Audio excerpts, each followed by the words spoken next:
And we're live, guys. Let me put the volume down again. For the most, welcome to the most unprofessional live again on Saturday, beautiful Saturday night in the United States. We strive to be every bit of that title. With such a beautiful weather all over. Most likely, the only like warm place, most likely right now is hopefully somewhere in Miami. but Orlando, It's although not it's a little Tennessee. rainy. Guys, welcome. I really appreciate everyone who will be coming in and currently in the chat. Welcome to our live. Really appreciate you stopping by today. And today's guest is Angela, perfectly blessed.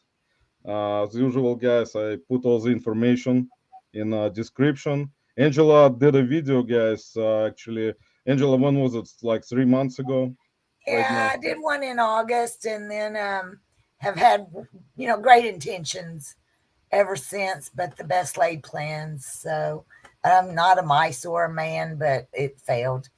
I haven't done Well, one. we're gonna try. We're gonna try today. So we're gonna show support. Everyone in the chat, please show support today for Angela to make more videos because Angela, in my opinion, has a lot of knowledge in terms of reselling and live, for sure, and she can provide great content for the community. So hopefully, Thank you. Angela will be making more videos in the future. But today, basically, we kind of want to show support to Angela to do that type of stuff, and we're gonna ask Angela different questions, guys. And if you have any questions for Angela, also you can put it in the chat.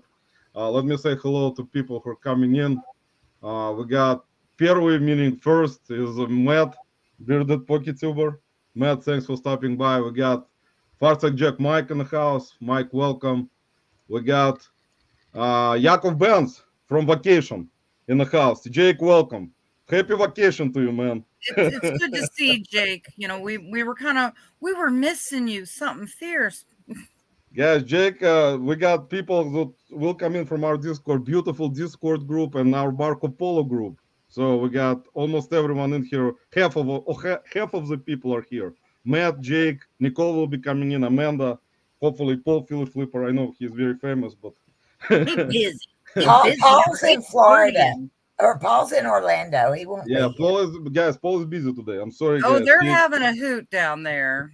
Paul I told believe Jake, me my and ear to said the he can be here grapevine. today, guys. He got a contract to kind of he has a contract, guys, in Florida, so he'll be coming in later. Jake Fan is watching TV in another room. He's not joining us. Matt is saying gonna go pop some pizza rolls and air fry and go pay the magic. Okay, Matt, you do that, man, for us. We'll be here. We got Shayna, Simply Shenanigans in the house. Shayna, welcome. SSK Promo in the house. Ken, we got Jill in the house. Jill, welcome. We got Hustle and Grow. Ben, welcome, man. Appreciate you stopping by. Guys, appreciate you all stopping by. Where is Van? I don't know, Jake. Where's Van? Van's in the living room watching TV. There you go, Jake. Angela just answered. We Leave a got man to be watching the telly and not supporting the wife. What? No. That's my son. He's my. Oh yeah. I didn't get My the clip husband's notes. at work. Max in the house, guys. Fast talking flipper auctioneer. One of the best auctioneers in the reselling community. Max. That's why he's fast talking, guys. From beautiful state of Ohio on the border with Indiana. Max, welcome. And we got flipping goodies. Mike in the house. I know like there's gonna be some tension today, guys. I was in a couple lives last week, kind of making fun of Dallas Cowboys losing. So as you guys know, Cleveland Browns also lost. So that's the thing, guys. We got Sandy ready, set, steady resells sells in the house. Welcome. So, guys, please welcome Angela with open heart. And if you have any questions, please put it in the chat. Angela has a lot of knowledge in reselling. That's one of the, in my opinion, people who do full-time or part-time reselling and don't have, for example, YouTube content or YouTube channel or like even any social media presence. In my opinion, those types of resellers are really good and have a lot of knowledge. And yeah, I cannot, discriminate against people who do have YouTube channels, stuff like that. But it is what it is, guys, in my opinion. So, Angela, First thing I wanted to know is your background, because I mean, even in our Discord, I never actually asked you about that kind of stuff, because we talk in our Discord group with each other, Marco Polo, right now, which it took me 2 years to figure out how to use. And thanks to Angela who helped me figure it out. Finally, I did. Roman never in a swimming pool in the 80s. So So, Angela, tell people about your background, like in terms of not just reselling. What did you do in terms of work, and eventually, how did you get into actual reselling stuff? Okay, well, I guess really I've got kind of a vast background because I am a little older than you, Roman. Not a ton older, but I'm a little older. And hi, everybody. I'm so glad to be here tonight. But I started working when I was 12. Got up and went to a job all summer long, every morning, every weekend during the school year, and worked ever since up until I stopped working in 2016 and said, I'm done. I'm going to stay at home. So that was about 30 something years of working. Um, my first real job where I had to support myself, I sold shoes in Dallas, Texas. So I packed my car, drove to Dallas, had about 250 bucks on me, knew one person, and stayed there for 6 years. But I kind of love selling shoes now because of that. And then when I came back home, I was divorced, had a kid, and went to work in a factory. So I spent the next 20 something years in a factory. Started out just as a production worker, and wasn't long before I moved into quality. And then I became a continuous improvement leader, lean manufacturing, and was a trainer and lean manufacturing coordinator, Kaizen leader, all those good things for about 16 years. When I left there, I had moved into human resources. I was an HR generalist, did a lot of different roles there. I even managed, did production supervision. I did lean manufacturing and FSJ. I love the name Van too. It was actually my grandfather's name. So we named him after my grandfather. Um, and so I'd been offered the opportunity to learn eBay back around 2004, which would have been great, except that I was scared to death of using a damn scanner. So, the whole concept of I'm going to take photographs, I'm going to scan them, I'm going to upload them, I'm going to wait on somebody to send me a check, wait on it to clear the bank, and then I have to remember to go to the post office and mail the item scared me to death. So I was like, yeah, nope, I can't do it. So I would yard sale. But I was a huge Goodwill shopper because I was raising 3 kids at that time. And my kids run the gamut right now from 33 to 21. So there's 5.5 years between each one of them. Almost 6, between 5.5 and 6 years between each of them.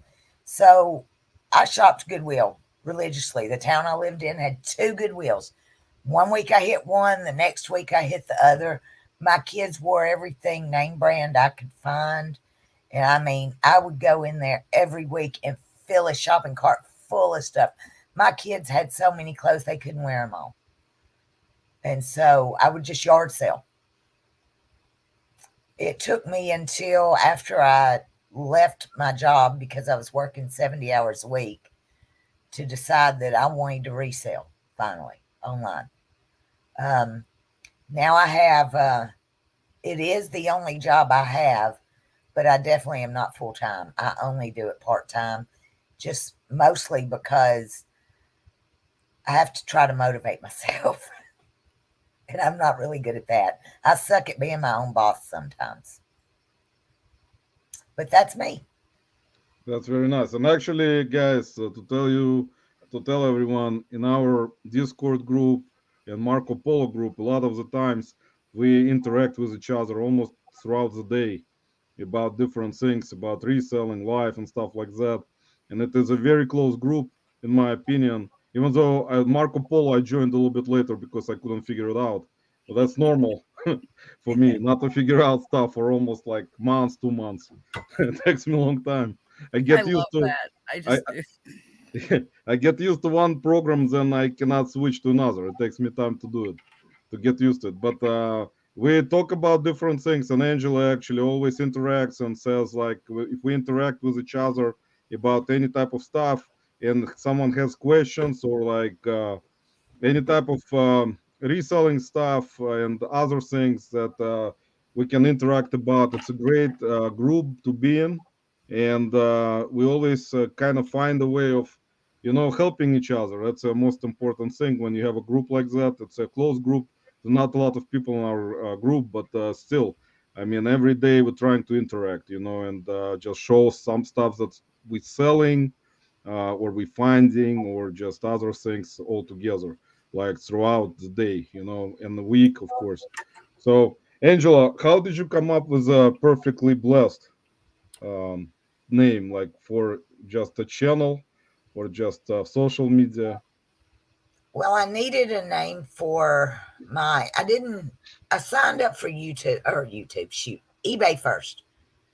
And they gave me a name, so I didn't think anything about it. And then the shipping scared the heck out of me. I was like, this is, crazy. I'm not sure I'm doing it right. I've got all this stuff I've bought, I need to sell. And people are saying, why is your shipping so high? And I have no clue why my shipping's so high. And I have nobody to ask. So I went to Poshmark, and first thing it asked was for a username. What was my closet name going to be? And so I thought about it and had all kinds of ideas. Couldn't decide what I wanted to do. And I said, I just want this to be as good as it's meant to be. And so that's where I came up with Perfectly Blessed. And the reason it's not got the second E in blessed is because that was all the figures Poshmark would allow me. I wondered because Yeah, I Yeah. always have to fix that when I'm typing you. I'm like, exactly. It's like that's why people get confused, like because there is one letter kind of out of it. So because of Right. that's why, like, when you type in a YouTube channel for Angela, sometimes you'll make it's like it's missing an E. So that's why, like, sometimes when you type it in right away fast, you may type it in with a whole perfectly blessed, like word, and it's all one word. And sometimes I'll miss it myself and just gonna be gonna be confused. Let me say hello to Todd Larry in the house, silver hair stacker, always with his beautiful desk as a viewer. Todd, welcome. We got you're Nicole in the house. lusting after Nicole, that welcome. desk. We got Lucky. Actually, let me find right here. Lucky 19 Ts in the house. Welcome. Appreciate you all guys stopping by. Amanda Farbo Flippers in the house. So we almost got everyone from our Marco Polo group and Discord right now in the house, along with Jake, who is on vacation. Jake, let us know if you're gonna go live today from Roman, vacation. before you get through saying hi to everyone, let me just say I would love to join the chat, but for some reason, StreamYard is not linking with my YouTube, and it will not let me type. So I'm over here reading. I'm just not able to comment. Okay, there you go, Okay. guys. So there's gonna be no confusion. We got Prickly Pear 27 in the house. Appreciate you stopping by. Hello, stay warm out there. Yeah, today actually, guys, here in Ohio, in our beautiful state of Ohio, we had a temperature in Cleveland of 12 degrees.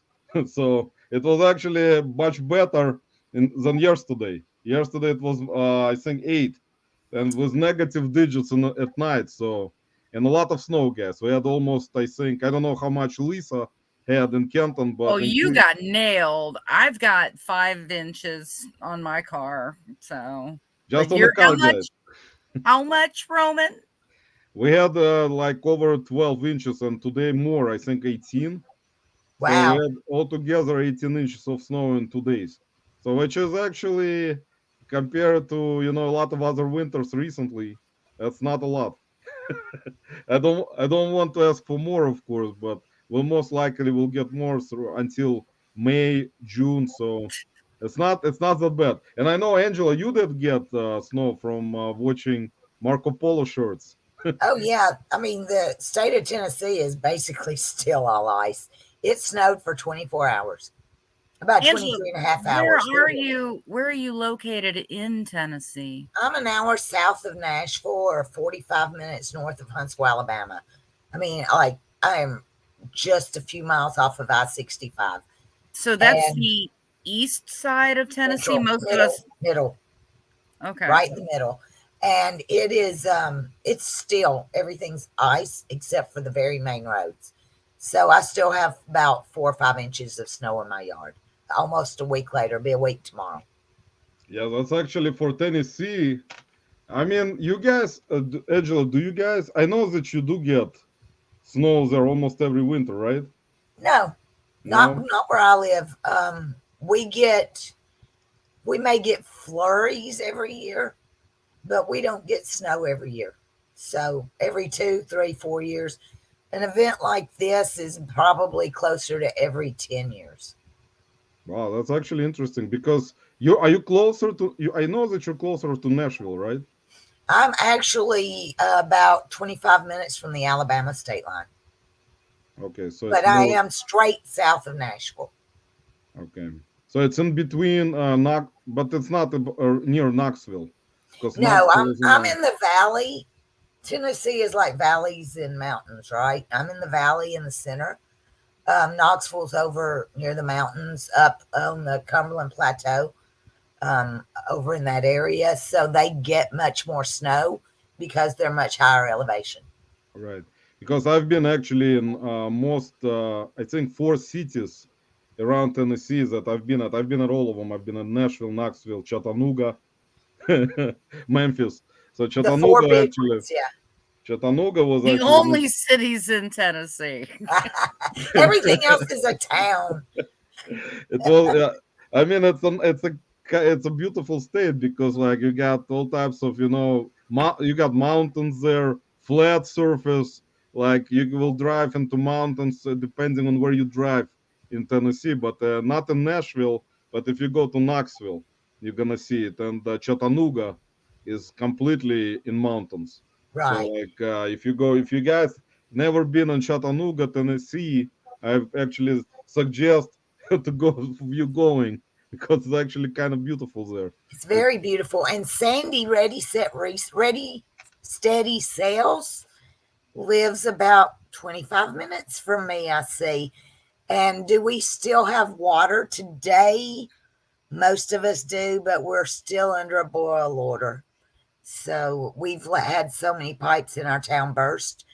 And then each area that's been affected has been without water for hours, and now everybody is having to boil their water. yeah, In because I order mean to, it doesn't like because in more like in southern states, because Tennessee is considered to be, in my opinion, what do you think, Angela? It's like more southern state, in my opinion. It may not be. It's kind of on the verge of no, being. we're definitely southern. I mean, I could go into my hillbilly talking if I really wanted to, but I thought we already were. I mean, it's so thick, and I am getting oh, sick of it. I can turn it on so thick, honey, you just wouldn't know what hit you. But Well, I can do that too. I can blend in right All right, fine. guys, we're gonna switch. We're gonna switch to hillbilly now. Yeah, we gonna have a podunk we having a hoedown over here. But no, but it's I would say southern. I mean, obviously, first of all, we're south of the Mason-Dixon, but if you would consider Kentucky southern, you have to definitely consider Tennessee southern. And I'm not in LA, lower Alabama, right. but That's my yes. favorite, Angel. That's my favorite thing to say, Alabama. That's like one of the most, with my accent especially. When I say Arkansas, Alabama, that was like one of my favorite states to actually spell out. A Russian accent saying with a Alabama southern is accent. who. Mississippi's the best state to spell. Oh, that's I actually, to tell you the truth, Mississippi. Actually, I was always recently, at least last couple years, I was spelling it correctly. But he You know For how can't those we read all my lessons. name. you know how we all learned to spell it, don't you? Oh, No, I do. Go ahead. Go ahead. M-I, crooked letter I, crooked letter I, humpback I. That's how you learn to spell it when you're a kid. Oh, the Gen X is thick yeah, here. guys. Unfortunately, that's I need to learn that. So we're gonna have to spend some time, Angel, in our Marco Polo group to figure that out with everyone else. Amanda, Nicole, Jake, Paul, possibly. We're gonna have to pay Paul some money because he's under contract. and I pay and Paul Matt nothing. and Matt. And let me say hello to Kim T in the house. Kim, welcome. We got a ruler squirrel in the house that I can't pronounce. Hi, Kristen, Kristen. welcome. Appreciate you stopping by. We got Yakov. Jake is saying he's quitting, guys. Jake's not quitting anything. He's I just have to be. talking. He's quitting because he's getting on a cruise ship. That's it. That's all. We quit nothing. Guys, actually, Jake actually today is traveling to much warmer Tomorrow. Today tomorrow. was his Sabbath. Oh, that's right. See, Yeah. even me being Jewish, I messed it up. Well, you Well, always tell everybody you're a terrible Jew. Exactly. That's like me, guys, and Jake. If you consider it like in the proper manners of Judaism and proper religion manners, Jake will have like upright hand in that department, guys, because he knows all proper. Because he was raised. He was raised like that originally from his family, and it's always like Sometimes you have to follow. I said it before, you have to follow proper manners when you actually follow any type of religion if you want to do proper things and like all the prayers and stuff like that. So of course Jake is in terms of Judaism, he knows much more than me. So there you go. But Jake, I wish you good vacation. You deserve it because guys, for some reason Jake has not done lives recently, so I was kind of concerned and I didn't ask Jake about it at all. So, Jake, if you wanna shine the light in the chat where you have disappeared from the live, let us know in the chat, so we will have an idea. We got, let's see, guys, if I missed anyone, hi Roman from Kristen and Patrick Murphy flying by, guys, in the house. Patrick, thanks for stopping by with his expensive plane. we don't have much money to send Patrick to put guests into his plane, guys. Unfortunately, it's always it's always a problem, guys. And we got Gino's fans in the house, guys. And I will open up some good information for you all right now, for you all in the chat, Y'all. for you all, that the Gino's fans, Gino will be our guest next week. So there you go, guys. Gino is gonna be coming Thank you on. for getting back to us, Gino. Thank you. Gino, appreciate it, man. Sorry, because Gino actually messaged me today asking what time is the live, and I said, Gino, it's next weekend. So sorry, Gino, we were not possibly on the same page again. But it was my fault, Gino. I know. I was speaking to Gino in Russian, so he couldn't understand what I was saying. That's why it happened, guys. So Gino, I apologize. Hi, Pingy. We got Ping in the house. Ping, welcome. And you guys are reading the chat, Alabama side. Actually, I've been in almost all states, all over the southern part of United States, everywhere except possibly New Mexico. That's the only state I was not in yet. So I have to go to New Mexico, guys. You weren't even born here, and you've been to more states than I have. Yeah, right. It's a kind of Angel. I can tell you, yeah, it was because of the traveling that we used to do with computer trade shows. Because I was basically driving the truck almost everywhere, like in all states. I've been everywhere except maybe like Oregon. I have not been at Oregon, but like a bunch of other states I've been at. Like right now, I just, of course, would not remember specifically, but I was in a lot of places. So it is what it is, guys. So Angelo, in terms of, I know that how did you find out about the actual like reselling YouTube community? Like how was that happen? Who was the first YouTube channel that you kind of found and then Oh, start? that's actually kind of interesting because when I decided I was going to do this, I had gone back to work helping a friend out part time in the logistics department. He was my former HR manager, and they needed some part time help, so he called me. And so I would sit while I was working, and I would play YouTube. And I knew I wanted to resell at that time, so I had no clue anything about it. So I just think I Googled or did a YouTube search, and I was like stupid on YouTube. I'd never used YouTube. I don't even think I think I used to spell it UTUBE. I had no clue how to even get to YouTube. So I think it popped up with Rally Roots and Resell Rabbit were the very first two, and this would have been 2018 probably. So they were the very first two. So I would just like let them play, and I would listen to them in my earbuds while I would work. But then I kind of did something really stupid. Don't we all? And this is going to be sort of the premise of when I finally do get my YouTube up and running, which I'm doing only for myself, and I'll explain that in a minute. But I went back and said, gosh, they know so much. Let me go back to the beginning and watch all their old videos so I can figure out the kind of stuff I need to be looking for and buying. Never do that, guys. Never do that.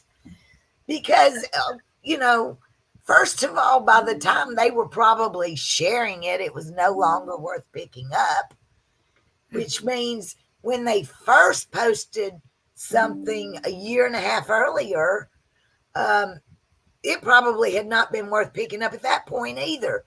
So I have a 12 by 24 storage building in my backyard that has thousands of pieces of unlisted inventory. Oh. And that's after I have sorted through it and donated about 5 pickup truckloads. Wow, that's Oh, my amazing. stars. That is, but I think I actually heard about it on our Discord group before. Yeah. So I think you kind may of have seen pictures. So, like, I have banana boxes 8 feet high and about 5 rows across. And then my listed inventories down the other side. So what I'm planning to do is I actually do start filming again is it's for me to challenge myself to get it all listed. So I'm not going to shop. You're not going to see a thrift haul. You're going to see a death pile haul. I'm going to pull a box or two out and I'm going to go through them and see what's in them because there's stuff out there I bought in 2018, 2019. I had no clue what else out there. And I'm just going to pull it out and go through it and check the comps and the sell-through rate and make sure it's like still in good shape, or if it ever was in good shape, because I have to wear reading glasses to know. I have to get and put it under a light, and then hopefully either list it or get it gone. So that's I interesting. feel Did that. you, Angel? Did you actually buy all the stuff throughout the time? Was it like? yeah, I buy it all. But understand something, Roman. My sourcing is cheap. Okay. So my thrift stores here have bag days. And, people talk about bag day and they go and they get like a Walmart bag for $5, right? No, no, no, no, no. I get a large kitchen trash bag for $5 that I can fill myself. That I can go in, I give them the money. It's now $6, but you give them the money, they give you the bag, and you just go through all the racks and you can fold it and roll it and wad it and shove it and whatever. So I was buying things for 15, 18, 22 cents an item. But the other part of that was when I first started, oh my God, I was buying some of the crappiest crap I've ever seen. And I've donated back a whole lot of that. Well, Angela, that sounds like a whole bunch of whatnot inventory right there. I have been approved to sell on Whatnot. I just haven't done it yet. Sounds like you've got perfect whatnot merchandise. Yeah, Angela can do like a big whatnot show. Like honey, probably take 24 hours. I did whatnot for a year before I got rid of everything. So I mean, you know, I'm thrifting better items now and better prices, but and I'll show you this just as an example. Yeah, because of the clothing. I know, Angela, you mostly sell clothing items, right? Yeah, I mostly sell clothing, but I'm really an everything seller. But like this bag, this leather bag right here, right? It's a gorgeous bucket bag. What do you think I had to pay for that? It's leather, it's metallic, it's actually J. Crew. $2.16. I paid $1. Darn. See, there you go. You can't beat that cost of goods. That's actually much better than Goodwill bins. But that's the downfall too when you pay like that, because you buy too much crap. I mean, I have crap. I'll readily admit I've got tons of crap. Angela, everyone has crap. But then my plush are free. See, I get my plush for free, and I have tons and tons of plush. One of my thrift stores gets so much plush, they just dump them into a big Gaylord and they're free. Oh, the word of the year, Gaylord again. Yeah, that's actually very interesting and that's your perfect candidate to do whatnot show, even like right now after this live.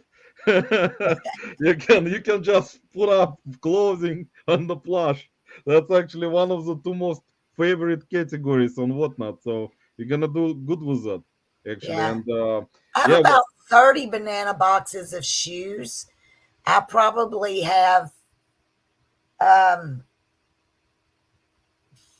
or 6 banana boxes full of vintage ties, 5 or 6 of scarves, probably 15 or 20 of bags and purses and backpacks, and I just got junk. I just got shit everywhere, Roman. That's what all over the place. That's a good all thing. over the place. Angela, that's a good problem. Showing what's behind the screen here. Angela, that's a good problem to have, actually. A lot of resellers out there, as you know, sometimes if you have perfect honey holes that you can source from, like in my opinion, like Goodwill bins and garage sales are, even like in my opinion, those are the best, because you're gonna get prices that you're gonna make certain amount of profit that will be kind of for me personally, those types of places for sourcing, it's where you make more profit compared to maybe estate sales or like Amazon bin stores and stuff like that. So I know that you go to Goodwill bins also, right? Yeah, but I have to go to Nashville to go to the bins. I did hear there's one in Huntsville, Alabama, but I haven't gone down there and checked it out yet, because I probably go to Huntsville once every 3 years. I'm closer, but I just don't go. I love the bins. They're my favorite thing to do, but I have no self-control. So I'm getting much, much better. I've started going to my husband's doctor's appointments with him every week. While I'm waiting on him, I've started going in the Goodwill stores there and practicing self-control, because I'm going in, I'm looking at stuff I really want to get, and I'm filling the shopping cart. I usually have 2 or 3 hours to spare. So I fill the shopping cart up. Then I'm going back now and I'm looking at comps. I'm looking at sell-through rate. And if it's not going to do if it's not going to do as well as I want it to, if it's not going to meet what I want it to meet, I'm putting it back. So I'll load a cart full, and I might walk out of there spending 25 or $30 these days. Where before, if I spent $175, I mean, it was okay with me. But when I go to the bins, it's still hard because it's just so, there's so much, and you never know what you're going to find. I might Right. find something, from the 50s or 60s, and I love vintage. I also love shoes. So the first thing I do when I go in is I load up on shoes. Yeah, I can dig through the shoes for the first hour and a half because I'm going to look at everything. And when I get there, there's typically, 16 big blue bins full of shoes. So I'm going to touch them all. I'm going to look at all of them. And that's great because that's how you get knowledge, especially Angela will agree, and most of you in the chat will agree with clothing and shoes. If you learn a lot of different purses and scarves and ties and hats, if you learn a lot of those items and brands and throughout the time, you're gonna have a lot of knowledge, especially by just getting certain brands that will sell faster than the other brands. And I know, Angela, that you do sell on Poshmark also, right? Yeah, And Mercari probably. Do you right, sell? right. And I So you, tried Kittison. I tried Kittison so hard. And I finally got my first sale on Kittison. And then they messaged me after they got it. And it was a little pair of kids' shoes, and the shoes were two damn different sizes. that happens How's that sometimes. having As kids? long They were like a half size difference or something. And as long as the buyer is happy. I sold 3 things in a year and a half on Kittison. So I finally Go to pulled everything Bonanza. off. Yeah, Lisa, don't start with Bonanza, please. You know how Bonanza. you know how's that gonna go. Let me say hello to Marie Perolet. Marie, welcome. Justin, her husband, in the house. Vintage Ivan, welcome. We got, let's see, because Rob, Junk Monk in the house. Guys, I really appreciate you stopping by today. We got special guest Angela, perfectly blessed in the house. If you're just coming in, and I put the information, the social media, Instagram account for Angela, if you like to reach out to her and ask her any questions, because she got a lot of knowledge, in my opinion, with clothing and shoes. It's one of the categories that, in my opinion, I have less knowledge because I don't like it that much. But recently, I've been actually getting a lot of clothing for some reason. I don't know why, but it is It's what it is. everywhere. It's Yeah. everywhere, Roman. That's why. And to tell you the truth, Angela, is that clothing is, of course, it's like more saturated because I mean it's one of the things like jackets, t-shirts, like sweaters, hoodies, ties, scarves, all that stuff. There's so much of it at Goodwill bins that you're not gonna be able not to get something from the clothing. So that's why the only issue is, Angela, I know that you're running into it a lot, most likely too, is that all the clothing most likely either has some kind of tears or may have stains or like any of those defects. So you most likely, do you when you buy the clothing, do you usually wash the clothing or you sell it Oh, no, it depends on what it is. So I've gotten much better, Roman, at not buying stuff with flaws. I mean, when I first started out, I watched some YouTubers who picked things up with flaws, and they said, it's okay, I'll just disclose it. So, oh, this has a flaw, but that's all right. I'll just disclose it in my listing. It'll sell anyway. Here's a couple of things I learned early on when I started reselling, that tips I would give anyone new. And I'm looking at the chat, and there's nobody new over there, but I'm going to say it anyway. Oh, thank you, Nicole, and Privet Nastya.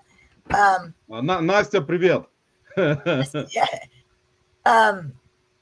Anyway, 2 things. One is when someone says, I'll pick this up as long as it's at Ben's pricing. Guys, you don't have a clue what their bins pricing is.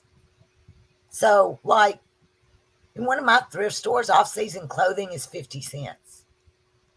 Their bin stores are probably not 50 cents. So when someone says, I'd only pick this up at Ben's pricing, and it's something that's 3 pounds and they're paying $2.29 a pound, what does that mean? I mean, if you can buy it for $3 or $2 or what have you in your thrift store, how do you know you shouldn't get it because they're only buying it at Ben's pricing, right? Yeah, that's Bread and correct. butter. That's true. That's true. Correct. Bread and butter. Bread and butter for some people is $8. Bread and butter for some people is $15. Bread and butter for some people is $30. Exactly. So, you know, bread and butter is breakfast. It gets garlic salt on it for spaghetti. That's kind of, Especially with garlic, guys. yeah. I love you, Southern folk. I love garlic, guys. I usually eat garlic and then kiss someone. So, and when somebody says it's okay, I'll just disclose this flaw and sell it anyway. Sure, but they may be selling it for $5. You don't know what they're selling it for. So I was picking up flawed stuff, and I've still got that flawed stuff. And I have a closet over here with some really nice stuff, but it's flawed. And I can sew. I think I have about 6 sewing machines and 2 sergers left. I sewed a lot of them. I can sew. That's actually good skill. They're packed away because when I decided to resell, I packed up my sewing room, packed the whole thing up. So they're out in a different storage building now. But I've not worked on any of those flaws. I've not fixed any of them. So that's fooling yourself. Now I will stain treat. But I'll stain treat once. I might stain treat twice if it's really valuable. And after that, I have to make a decision. Is it still going to sell for enough money to make it worth it to me with the stain? Or am I just going to donate it? And there have been some things I've tossed in the trash. Like I had a Bogey men's suit. I think it was Bogey Milano. I think that's what the brand is. Hung on this rack for 3 months. I took it down the other day and photographed it. And I said, well, let me flip it inside out because I always like to show the jacket lining.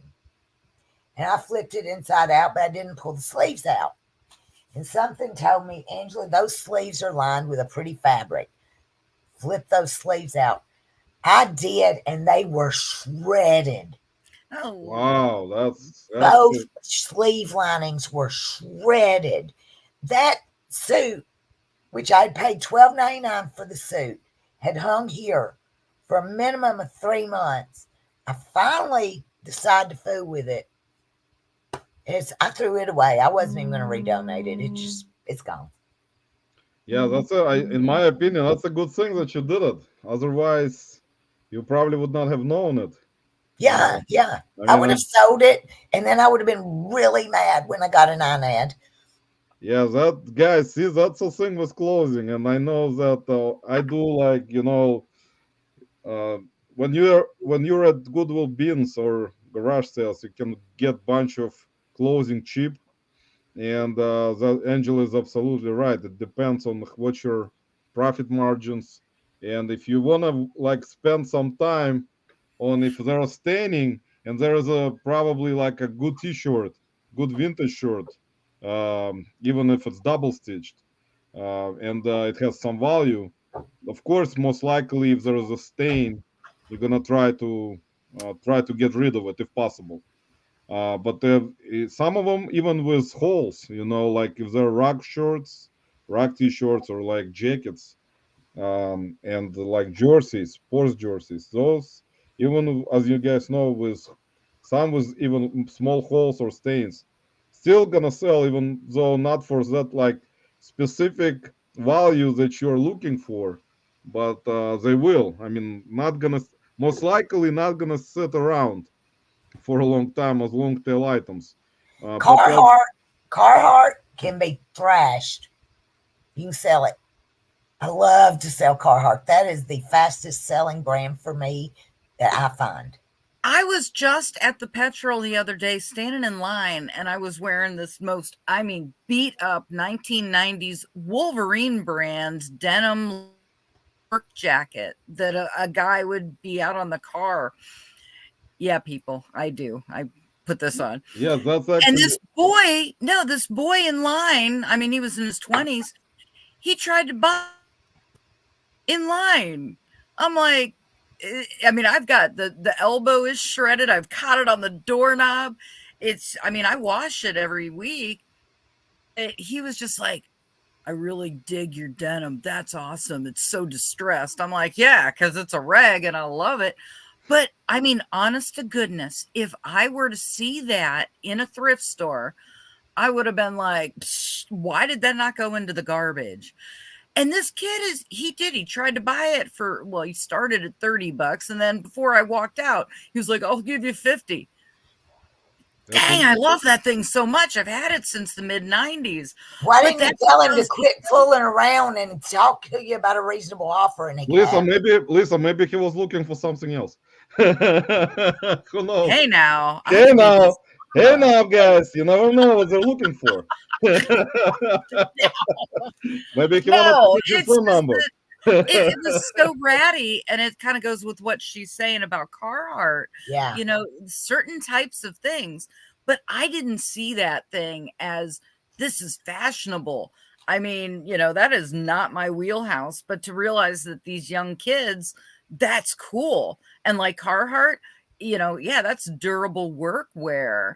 Yeah, so even if it's got oil stains or whatever, people are going to be on it. And see, I'm just so picky. I want it to be pristine, but we've got it. It's sometimes hard. And I mean, I've been reselling most of my life to even realize that, yeah, certain things are acceptable. And to that level, I mean, yeah, I get shredded jeans sort of, but really? And Carhartt, yeah, oil stains, whatever. Sorry, Roman, I'm not trying to hijack. No, you're good. Actually, it's a good story actually, because Carhartt, the other day. Carhartt, for some reason, actually, I do find a lot. But one time I found a good pair of, I don't remember, I think the jeans, actually, denim jeans, and I actually gave it to Vintage Kids. I cannot. Oh, you know I hate those jeans, Roman. I don't sell Carhartt jeans. I can sell their flannels. I can sell like their jersey jackets. I can definitely sell all their duck canvas stuff. Their blue jeans, although maybe it's because of the size. I just relisted them yesterday. They're a 50-30. Dang. That's actually a good size. I've had them for what kind of that's to be for some kind of NBA player, most likely, even probably like a wrestler. I don't know, but to tell you the truth, Angela, is that let me say actually hello to people who came in. Guys, I'm really sorry, as you guys know, I'm always behind, as we have very interesting conversation about clothing right now. We got Treasure Scavengers, Amber and Mike in the house, watching us from their live. Guys, appreciate it very much for you to stop by and support us. We got beautiful Jennifer Hayes in the house. Jennifer, welcome. Appreciate you stopping by. Duncan VR from Australia. We got Australian presence again. Hello, Bubbles and Ramon. Actually, a good name finally. We're not sure who Ramon is, but Duncan, thanks, man. We're not sure who Lisa is either. Lisa's always here somehow mysteriously. What do you think about that, Ramon? Ramon is Duncan. Ramon probably went away to ask for someone's phone number or Carhartt jacket. But Lisa, actually, is that you guys are right about Carhartt jackets and like overalls. That's another good thing to look for in terms of Carhartt overalls. Their coveralls, yeah. And Matt says their camo utility pants are fire right now. So. That's cool. And Duncan is Duncan's in Australia. Is that right? Yeah, Duncan VR actually and sells Ephemera, right? Yeah, is Duncan. That how you say that? Because Duncan, you sell ephemera stuff? You know, Oh, paper. ephemera. Ephemera. Ephemera. Ephemera, yeah. I don't know. Oh, He what? does Okay, actually, yeah. that was kind of my southern kicking in. Sorry. Ephemera. Well, there's a bit of Ephemera, southern, and you then know. there's And what? hell, I knew ephemera. Sorry. Especially with my Russian accent. Ephemera, guys. I don't know what it is. I was just imitating Roman. That was it. That was my it, guys. Ramon. Duncan actually probably says ephemera differently in Australia, so everyone has their own accent. I never find ephemera. Yeah, and here's Anastasia or Nastya saying привет. We got people from our beautiful people from our Marco Polo group. Guys, thanks for great support that you all stopped by so far, except me. I didn't stop by yet. Ramon did. Ramon and Lisa are hanging out. Yeah, having a Ramon fair. and Lisa, guys. We got two new people in the live, Ramon and Lisa. So we're not sure where Lisa and Roman went. They left the building. Ramon. And Nicole is saying, I guess my desk pile should be called the crap pile. No, That's it's a actually money proper pile, words. honey. That's proper words, Nicole. I know Nicole knows what's up with crap piles, and especially my crap piles that I get some clothing and I never list it because I'm always kind of confused. Should I wash it? Should I not wash it? And then I eventually start washing it. You know, put it on a washing machine because for some reason, Angela, that like if I get like clothing from the bins and I like do smell tests there. And I, for some reason, don't smell anything there. I don't know why. It's like a magical type of situation. Well, But it's because of your surroundings. You're nose blind at that point, Roman. Exactly, so because nothing you can do. Although I will say, look at this. I wasn't when I was there. It's actually, Lisa, I can tell you one thing. Like last week, I got a bunch of clothing, and everything that I kind of smelled in the bins didn't smell bad. But when I got it home, I smelled it and it smelled really bad. So I had to put all of it into washing machine. Some of that stuff probably was not washed for like 10 years. Yeah. Look, this was a $200 dress I found at the bins. It's a Karen Millen. It was new with tags. It's silk and wool, right? So I get it home and look it up because I didn't know what it was. And I smell it and I'm like, oh my God, it smelled like just horrid. And I was like, what am I going to do? So I steamed it, didn't get rid of the smell. Then I found I had Odoban. I sprayed Odoban on it, made it worse. So I sprayed Downy Wrinkle Release on it, and then I just left it alone for a month. It has no smell now all of a sudden. So I usually, I have also like some kind of product but I usually do wash, even like for some reason, the stuff that is not really like in terms of like salt comes that is not selling for a lot of money. I will just put it. If I list it, I just put it in the wash. Just it's kind of situation where I think if the buyer gets it and he will smell it, he will not like it, so or she. So like for me, like personally, I just do it just to escape this kind of situation where people will not be happy that they get clothing that smells. And Angela, how it is. Some people smell better than other people. This is true. I'm not going there. No. I will. I don't wash everything. I know you asked me that a while ago. I wash everything that needs washing. If it, some things I spot treat. Now, Folex is great for spot treating. And also you use it for dogs, like pet accidents, Nature's Miracle or something like that. That's really good for spot treating too. Or I'll steam. And so it just depends. There are some things that I know were laundered right before I got them. So I don't fool with that. Yeah, let me say hello to Good, Great, Fabulous. Desiree in the house. Desiree, welcome. Anissa in the house, Junk Trader. Guys, thanks to all of you for stopping by and supporting us today with our great guest, Angela. So in terms of stains, Angela, what do you use for clothing? What's the best product that you recommend to get stains out? I use a combination.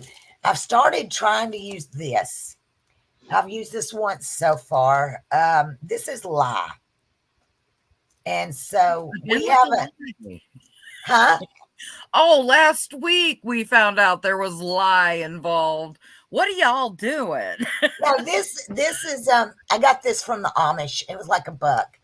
So I live real close to an Amish community. And So so do I we. tried it, not super crazy with how it did, but I'll use Shout, I'll use OxyClean, I'll use Folex, Nature's Miracle, whatever I can get my hands. Grandma spot remover is awesome on some things.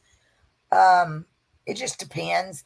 I Right. bought like all the little carbonaras and brought them into the house and put them somewhere and have no clue where, so I've never tried them.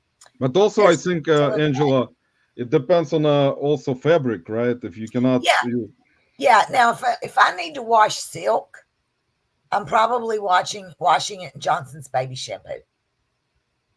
If I have to hand wash some silk, Johnson's baby shampoo. and you hand wash silk. You don't put I it in. will hand wash silk if needed. Yes. I use cold water Dreft, and especially if you can pick that up at estate sales, the old stuff for the Yeah. hosiery, Yeah. that is amazing. By the way, guys, Bolo, your old washing soaps, yeah, that's what I call them. Your old washing soaps like that, the hand wash Dreft for hosiery, or this is important, the OxyClean that on the back says that it was from Orange Glow. I will pay you guys, you wouldn't believe, to get that. And you can pick it up at estate sales for a couple bucks. That works better than after it got bought and remade and stuff. So whatever sold on the televisions. Sorry, Roman. That stuff is amazing. I used to use it for antique doll clothes. And I will scratch people's eyes out at an estate sale to dive for that. I will skip jewelry. Lisa, don't scratch anyone, please. I got Kitty's got claws. I'm just saying that's a Bolo, and other people are on it like I am. I mean, that's the finest cleaning stuff. So yeah, Angela, what's funny is we had consistent booksellers on our life recently, but finally we got someone who sells mostly clothing. It's like a break in action, because like clothing is like something that, and Angela is right, guys. That's why I'm kind of curious, Angela. Was that like always stuff that you like wanted to resell? Was it No, mostly... no, not at all. So we had a bin store that opened up here, and I would go. It was what it's called. Give me a 5, right? I know you've seen Ray, Nashville Flipper, shop at the ones around the Nashville area. We had one in my town, and when they first opened up, I loved going in there. I would go on my lunch break because I was working. That was when I had gone to help my friend out at his place, and I would go in there and buy stuff, and there would be some of the coolest stuff in there. But I wasn't looking at clothing. I mean, it wasn't my thought at the time that I was going to sell clothing, because I've never been a fashionable person. Now, I raised 2 girls and then a boy, and I always bought their clothes. And I would prefer to thrift everything. Everything I have on right now is thrifted, except the underclothes. But even I thrift glasses. I mean, I'll thrift everything, my shoes, everything. But I'm not fashionable. I don't know anything about clothing. Now, I did know shoes somewhat because, I sold shoes. I was assistant manager back in the 80s at Kenny Shoes and then at Lady Foot Locker. And my ex-husband was a Foot Locker manager. And so we knew all the sneakers and all of that. But the thing was, I couldn't sustain myself on shoes, although I was finding all my shoes for $2 a piece. I was limited in what I was finding. Then I realized that the Give Me a 5 store had a lot of fakes, and I was buying stuff and I had no clue how to comp. And then I had no clue how to ship. So I started having to watch YouTube videos on how to ship.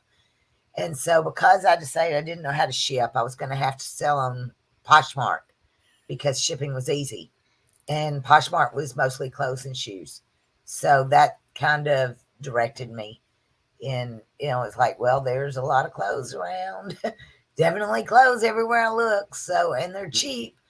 Um, Now, like I said earlier, I was buying crap, but I was, you know, But there were some good you ones. also were also learning, like, because like a lot of people in the beginning, even like if they don't know specific like brands that will sell faster than other brands, and throughout the time they will of course learn about different brands and see which ones have like demand at Yeah, specific times. Because with clothing, as you know, guys, it's always like some brands will just lose popularity, and just the price will drop. Some brands will become more popular again. So it's like up and down type of market. And also with purses, shoes. But in terms of purses, Angela, you knowledgeable in terms of how to tell apart fake stuff from real. well, I'm getting better at it.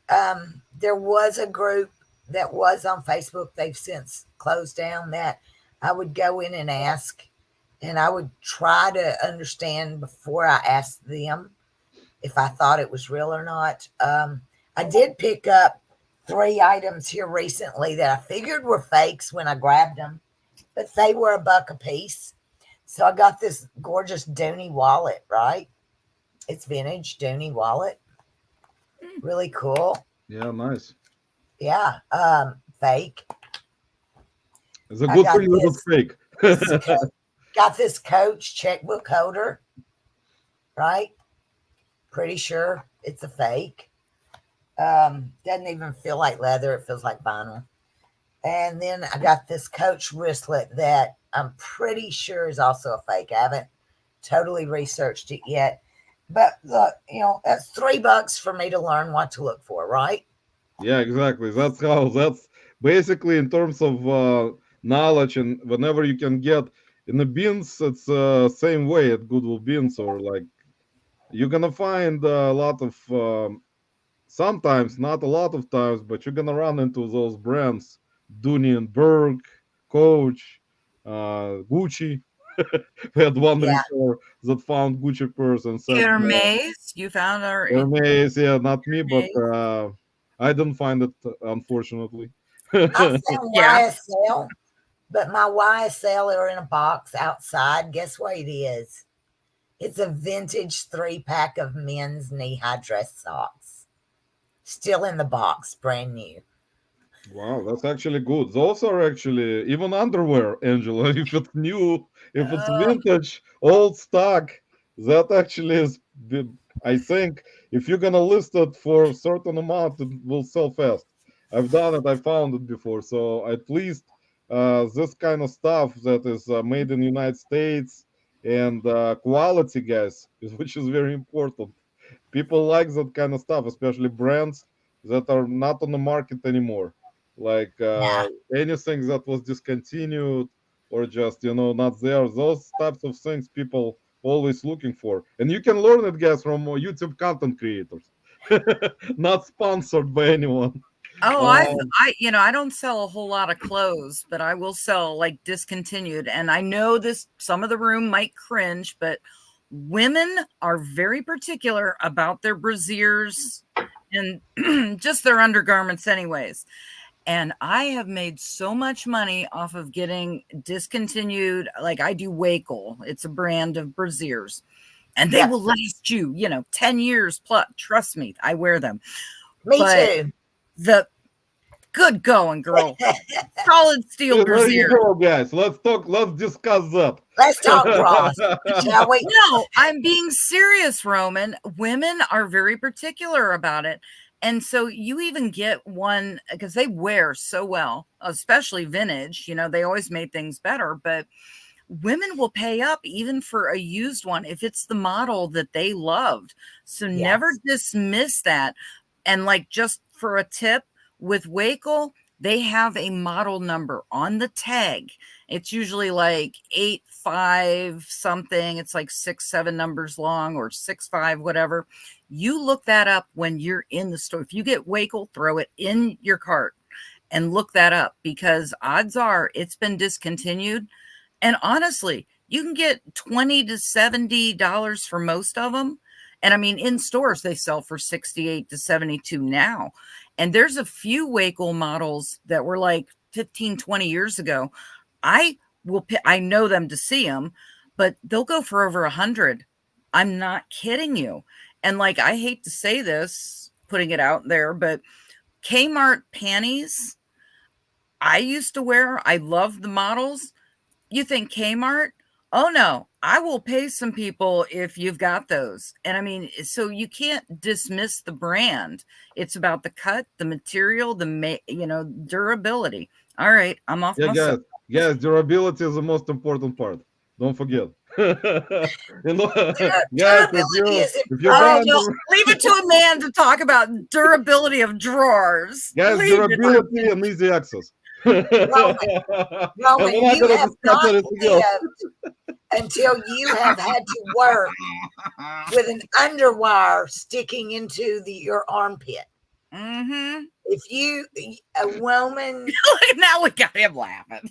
a woman earns No, her we stripes, man, when her underwire comes out of her bra and catches her in her armpit in the middle of a meeting, and she can't do nothing about it. Okay, let me tell you, that ain't fun.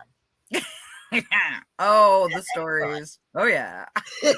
But I was buying bras for 50 cents a piece. And then on half price days, I could get them for a quarter a piece. So I probably have, a few banana boxes of those too. I have banana boxes of like everything from electronics and dishes to bras and scarves and toys. Yeah, guys, today you're getting a lot of knowledge, guys. So if you have any questions regarding any type of bras or underwear, put it on the chat, guys. We're gonna try to answer as much. It's a real thing, man. I mean, If you guys need to know what kind of underwear to wear, guys, let us know in the chat. We're gonna give you more knowledge than any other life. Roman, seriously. I'm not guys. We can't go continue with that anymore. I have kept underwear garments for over 20 years. That has been a staple in my stores. Like right now, from thrift stores, I have a bin. And I mean, when I say a bin, like those big plastic ones that are like this big, and it is full of Wakel.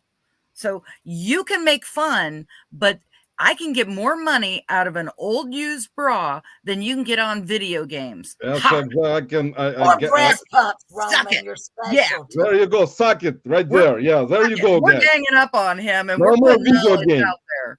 That's it, guys. Breast pumps. Guys, I'm done selling video games. I'm gonna start buying all bras from all the sourcing spots. The first question I'm gonna go to garage sale and ask, do you have any bras? I want to see Svetlana's face you start bringing home. Let me say hello to Urethra Franklin in the house, guys. Very popular YouTube personality. And see, she says, a couple of men were flirting with me at the flea market today. I told them my name was Haifa and gave them severe side eye when they tried to touch me. And Haifa is actually a name of my kid, guys. See, there is a reference that Urethra watched the short that I put out with my kid, and her name is Haifa. So there you go. Let's see, Chuck in the house, back row beater Chuck, go Packers. I don't know, Chuck. I know that Chuck is actually a Packers fan, but currently San Francisco is winning 7-3. Sorry. Sorry, Chuck. And Gino is Packers fan. Wow. See, there you go. We got some Packers fans in the house. And Nicole was saying 95% of float stuff gets thrown away. That's true. Especially with clothing. How much clothing, Angela, do you usually throw away or donate? You probably... So I do it in spurts. Like last summer, I knew I had to try to get control of some of my inventory. So I took 4 or 5 truckloads of stuff. First, I thought I'm going to have a big yard sale. And it didn't happen. So after a couple of weeks of it sitting around and just collecting more and more and more, my husband was like, "Are you really going to have a yard sale?" I said, "No, probably not." So we just took it all and donated it. But like I'll collect for a week or two. It depends on how much I actually go through because honestly, Roman, you already know this. I have days where I don't list anything. Um, I may go 3 or 4 days and not list anything, which is terrible. And then I'll come in here like I listed 7 today. This time last week I listed 0. Right.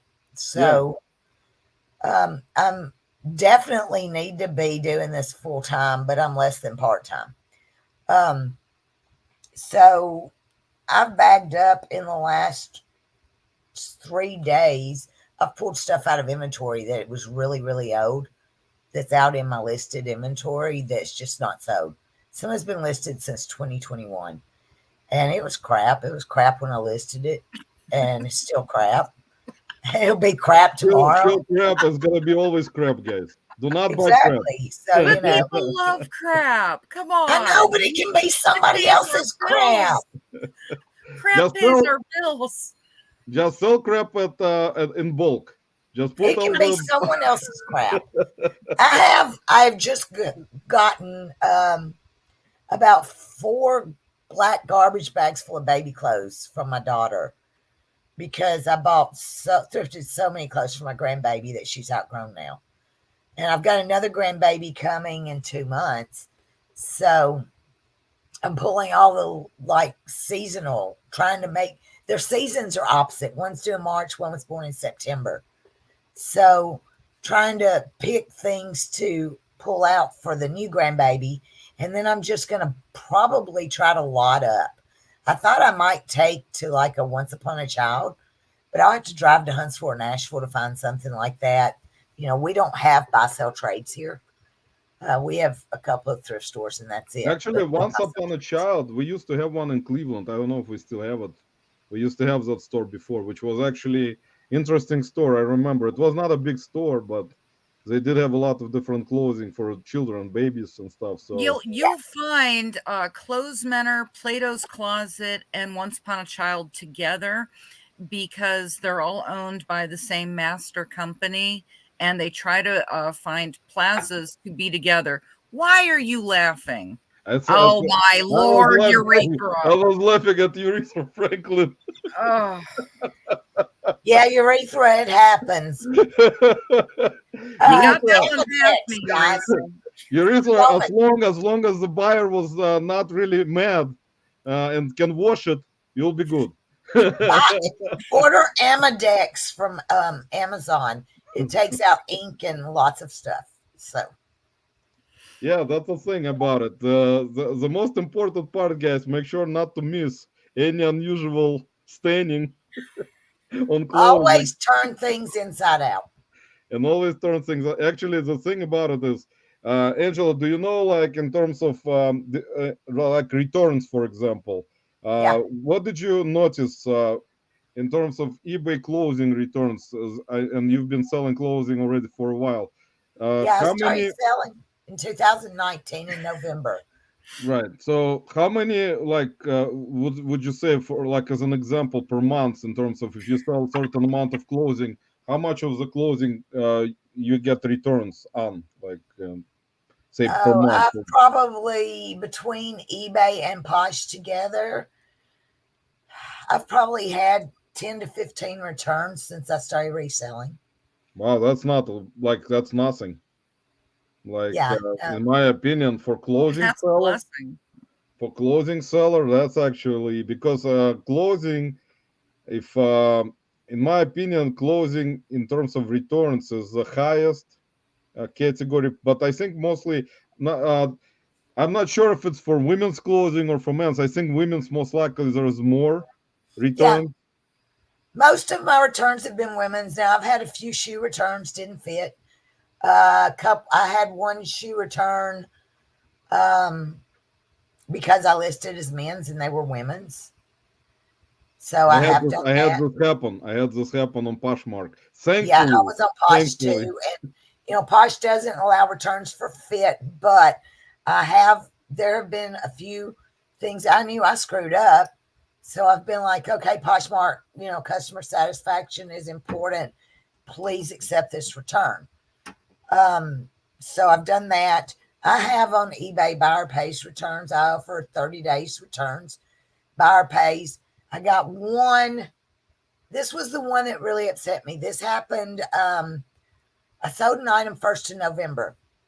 It was a Harris tweed sports coat, and it went to Hawaii, which I thought, boy, are getting a wool Harris tweed sports coat in Hawaii? Okay, it's not that cold there, but all right. Day after Thanksgiving, he opens a return. Said the shoulder pad in it, because it was vintage. It said the shoulder pad was wadded up. Well, my first thought is, man, shoulder pads can be straightened back out, but okay, whatever. But he'd done it as an item nice described. Wow, that's crazy. He did not return it within the window eBay gave him. And the day after they closed it, he emails me and says he still wants to return it. And I just ignored it and blocked him. That's the right thing to do. Yeah, I had this happen. It's like, dude, really? You had the damn thing for almost 2 months, and it was a bogus INAD. So fortunately, he could not leave me bad feedback, and I did not get an INAD on it because I was really ticked off about that one. Yeah, you're not gonna get it. It's not gonna give you. Yeah, it's not gonna give you defect because of the late. Of course, as you know, with eBay and how they handle things like that with with buyers, is that they just some. It's rare. Thankfully, it's rare that it happens, but those types of buyers, in my opinion, that like have the item for like almost. I had one item that the buyer tried to open return after almost 3 months. So that's actually, it happens sometimes, but I've had that. they message you, and then you know already that they're not going to be able to return it anyway, or leave you any type of feedback. And I had this happen before.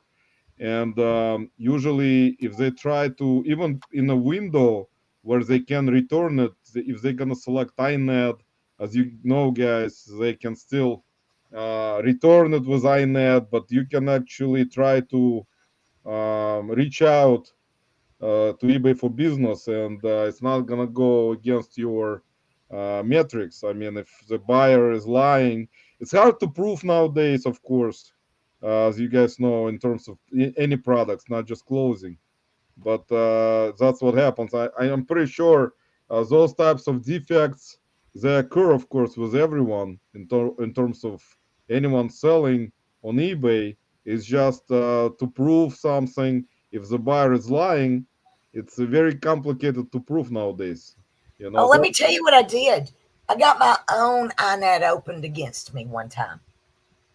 I like to never got it cleared off, but this was, and before we go any further, Roman, I just want to say, when you contact eBay for business, just say, get her done. There you go, Tommy. I can't type. Yeah, I was just going to say, you just made Tommy happy. I can't type. Guys, at least Tommy Bernard, who is the owner of all shoe stores in the United States, is happy camper, guys. Whenever Tommy, Tommy, welcome. Guys, always try to pick on Tommy, guys, because nobody is more knowledgeable who works for eBay than Tommy, guys, in the reselling community. So there you go. And Tommy, of course, brings knowledge with a lot of shoes. And apparently, I found out recently that Tommy doesn't even sell shoes, guys. So it's all kind of smoke and mirrors. And Tommy actually sells some kind of imports. So he goes behind. Brides. There we go. Here we go, guys. Here we go. Mail order brides. That's Tommy's mail order websites, mail order type of stuff, guys. Even his wife doesn't know this. It's the basement dwelling stuff there. So I'll tell you how I got involved with the YouTube community. Listen, I started watching Dan and Amy, the hustle couple. I started watching their reseller workroom lives at night, and met Tommy and met Roman and Amanda and Nicole and Jake and Matt and a few others. And that's what started me on the whole eBay journey, really, outside of just trying to learn stuff like how to ship and, what to buy and then what not to buy and all of that was joining and meeting these guys in the chat. So they kind of got me into the whole live chat things, which I found I can't work during lives because I'm too busy reading the chat and chatting. But I found out that Roman is a Russian hacker Yeah, who brings that's actually absolutely. brides over here and hides them in Tommy's basement, and they have this business together where you guys can contact them. Probably private message on Instagram would be my call. Yes, Angela, me and Tommy Bernard figured out 10 years ago that all this eBay is not gonna work. It's a good front. It's a really good front.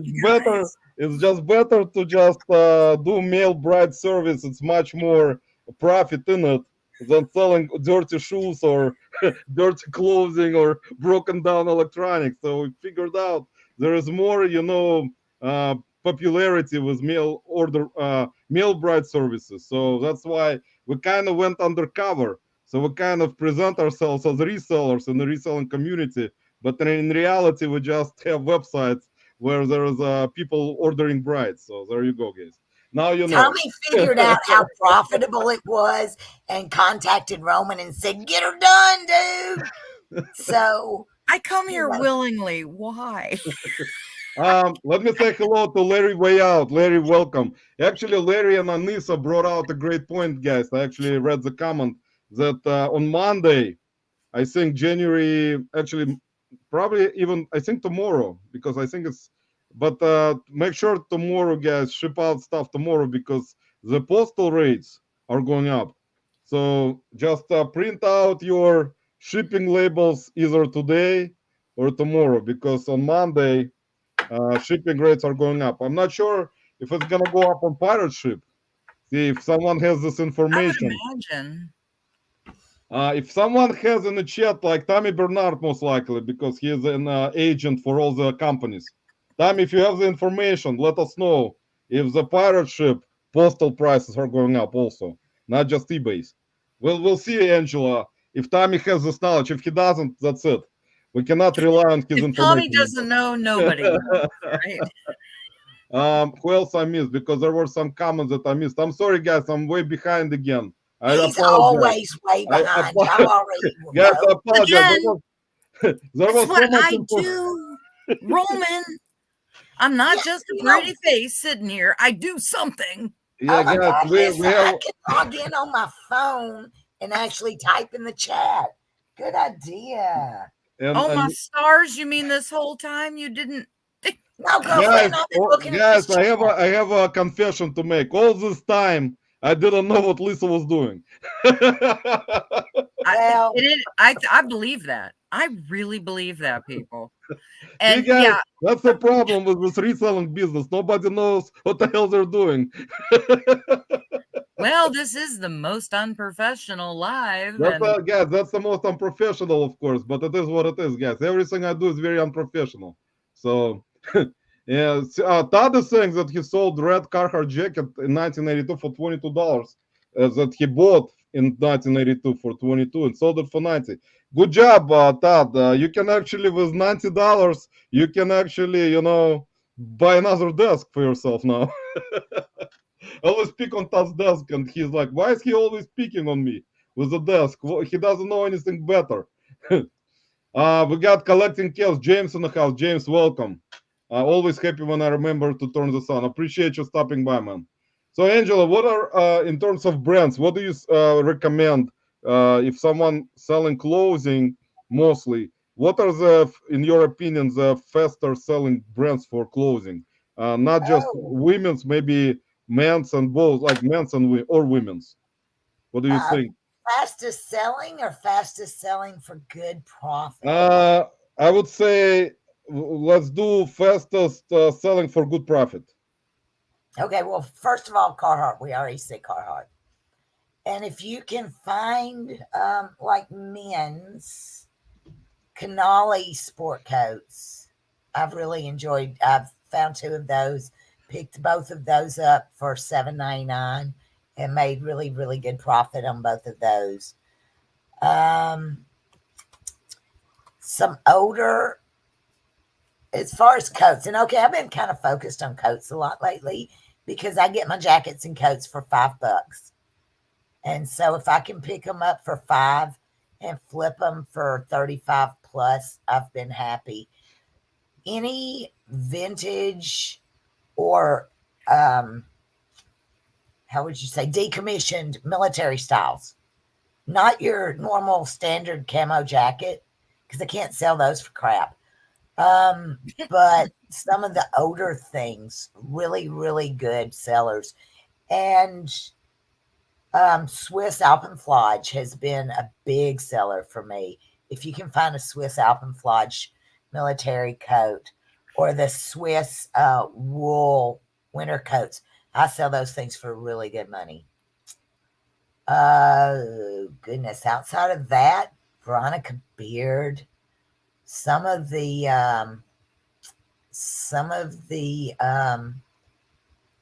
Eileen Fishers, and just random. I mean, I'm random, honestly. I just have to like the way it looks, Roman.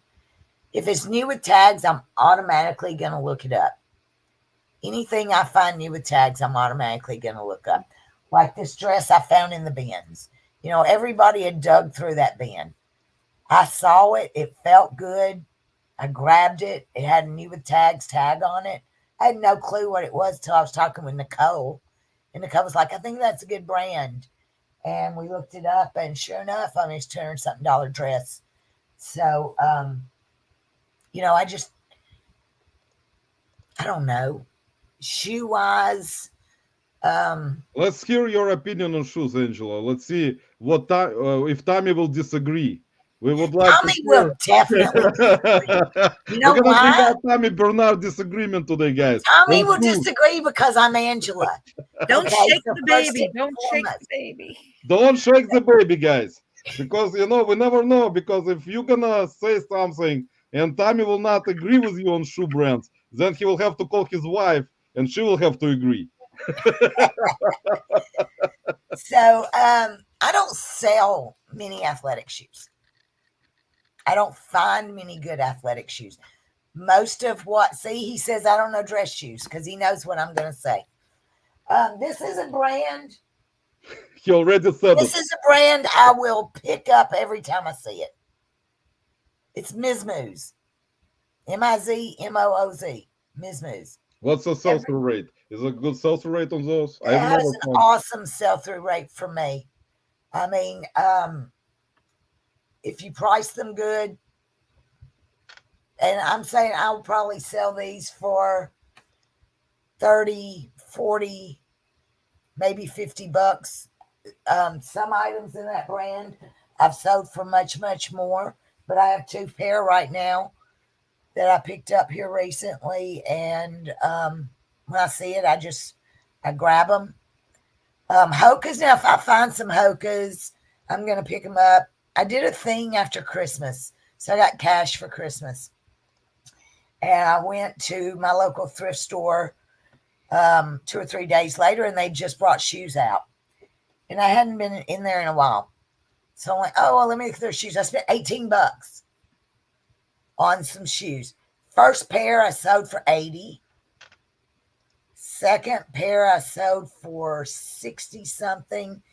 And another pair I think I sold for 50 something. So I've sold 3 pair out of the 6 or 7 I bought.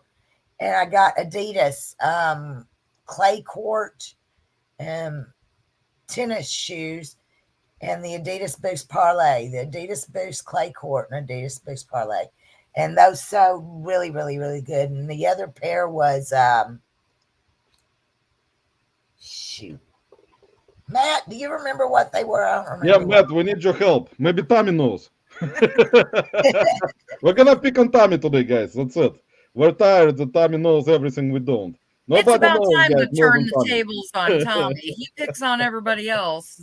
So this is a brand. This is an expensive brand that's new to me. It's Pedro Garcia. And what I'll do, guys, is I'll hear things and I just kind of keep them in the back of my mind. And when I spot them in a store, I think I've heard that brand before. Now I need to look it up. So it either has to look really, really good or and feel really, really quality, or it's some brand that I've heard in the back of my head. And there was a good comment right there from Nicole. yeah, the dog sled harnesses. See, we have that discussion because I tell her they're over the shoulder boulder holders. Yup. Yup. Nicole knows Some of what's us up. understand. We need industrial. That's actually a true statement, Nicole, right there. Exactly. The more I'm not gonna even industrial read you that. need, the more money. I'm telling you, people. Ask your big busted friends. They'll tell you how much it costs to keep these things in line. Yeah, guys, you have to ask the friends about how to keep the things online, by the way. Yeah, the bigger, the better. No, I'm sorry. That was now everyone will leave. Let me say hello to Tactical doubt Z in the that. house. Tactical Z, welcome. You said go Ravens. See, there we go, guys. We got a lot of football fans today, especially me being a Browns fan, and my team got eliminated. So, congratulations, Tactical Z to Ravens. Yeah, even though it's hard for me to say that, but you know, it is what it is. They won today. Yes, they beat the Texans. That beat the Browns. So there you go. And let's see. I think I missed. Oh, I missed Bobby. Cap Guy NJT in the house, guys. Very rare appearance of Bobby recently. I haven't seen Bobby in a while. Bobby, appreciate you stopping by. Angela, you know Bobby? He used to do live with Angie before, way back, a couple like no. Hi, 1 year ago. Bobby. Oh, he's a wonderful guy. Bobby is actually very knowledgeable, very cool dude. Yeah, Bobby, thanks He's for stopping a by, hat man. person. He's hat and sports and He knows a lot about, hopefully not underwear. He was mentioning something about me wearing different types of bras. So I'm not sure if Bobby more knowledgeable in bras or underwear, but he's very knowledgeable in hats. then Roman, you did not watch him for a long enough time because That's my fault, guys. I haven't watched Bobby for at least 20 years. no, need he's hat help. knowledgeable, and that's I need Most lots of hat important, help. James is saying most important thing in reselling is to sell what you know. I don't know squat about women's clothes, so I'll leave that to those that do exactly, James. That we is got to correct, guys. expand. That's So what does actually correct collecting statement. chaos sell? A lot of comic stuff and you know, kitschy, the toys. He's very comic. He owned a comic store. I mean, he's got comics out the wazoo for the rest of his days, grandkids' days. I mean, 2 centuries worth. Yeah, don't Bobby, find come that kind back, of come stuff back. Bobby, we want you back, man. Bobby, start putting out content. Bobby has a lot of different knowledge and a very funny guy. So we need Bobby to come back into our magical world. Bobby, you need to come back into magical world again. We cannot wait to see you. Tommy Bernard said he will be the first viewer if you're gonna come back. If you're gonna come back, Tommy will be so happy. He'll watch your show for a month nonstop. Well, Roman, I actually did talk to Bobby the other day, and he's looking to retire and just enjoy family, which a lot of people, that's a goal with reselling, you know, get That's enough money actually, yeah, so you can enjoy your family. it is actually. Angela, how many grandchildren do you have? One. I One? have one grandchild, one here in 2 more months. And that's probably going to be it for quite a while. But both girls, both spoiled.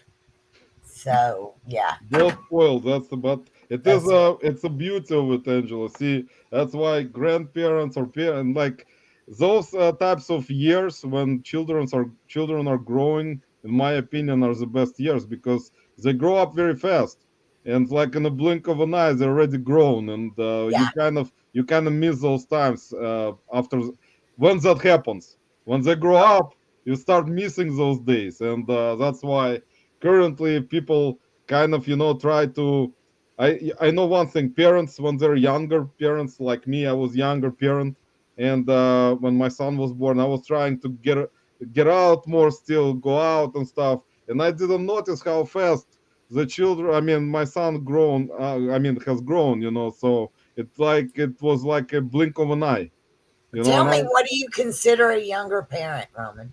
How old I, were you? in my opinion, like, you know, it's my personality is like that because, you know, like, I kind of thought, you know, when you're, um, I had my son when I was 30 years old. Oh, Yeah. And it was kind of that's old.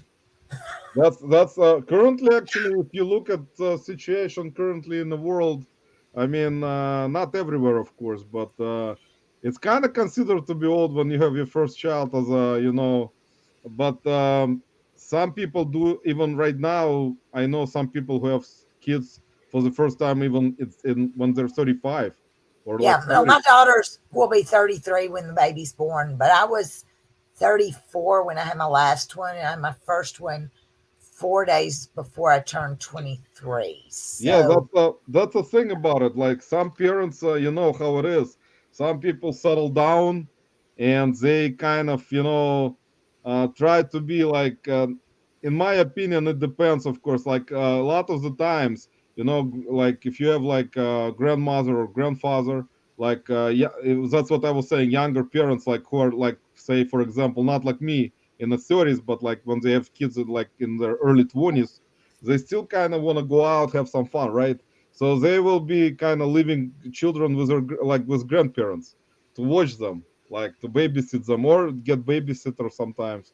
So it's like it depends, in my opinion. But what I was trying to, my point is, since I gotten older, I realized that it is better, of course, to spend more time with your children when they are growing up, when like compared to like when they're already grown and you're trying to catch up to the time. You know what I'm saying? It's like you yeah, kind of missed out certain years in a way, like didn't spend enough time, say for example, that you wanted to spend, but thinking, looking back, you kind of thinking, why didn't I do it? And then you realize because you were kind of trying to still be young yourself, you know.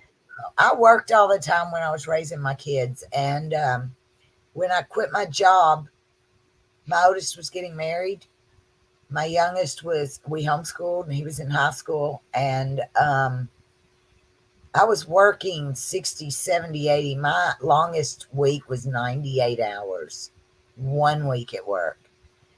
And I said, I can't keep doing this. I mean, my new manager was 29. I was 49, 48. It was like, guys, it's just, I can't keep doing this anymore. I can't keep up.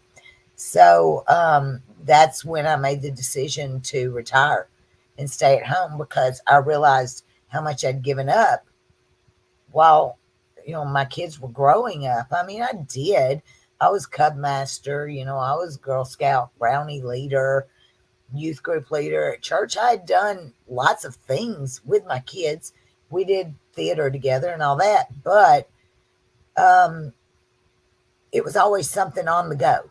We were always on the go. My girls were cheerleaders, the kids played soccer, whatever it was. It was always being on the go somewhere, not just quality time together. So one thing I do now is, ever since my granddaughter was born, I've been her primary caregiver.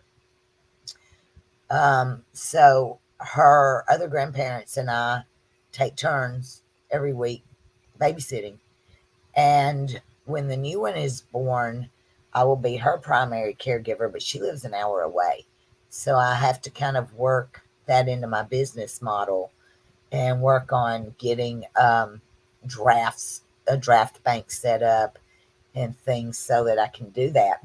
But I just think that the perfectly blessed part of reselling is the fact that it allows me the freedom to Exactly. do that. And my mother's health is not great, and she gets has a medical procedure she has to have done every 8 weeks, and I'm able to go take her to do that. And my husband, since he's been undergoing his cancer treatments, I'm able to go with him to his treatments and drive him when needed and all of that. So it's freedom. Um, it is being perfectly blessed to be able to do what the family needs me to do.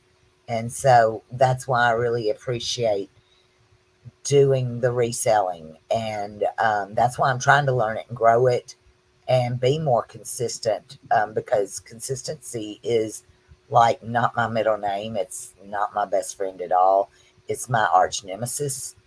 Um, but I'm trying to fix that.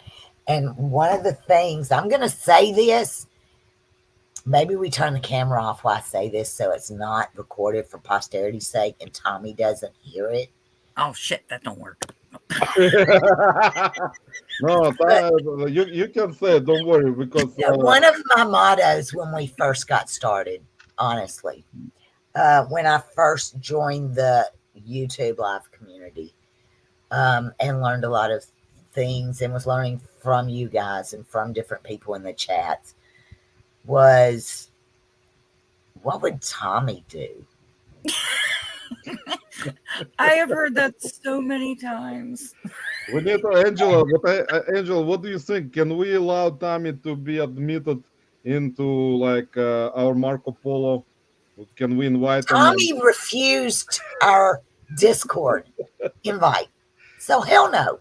Yeah, I guys, just we and you know cannot. what? I will even Snubbed toast once. Snubbed once, you're not getting another invitation. that's it. Snub me once, shame on you. Snub me twice, shame on me.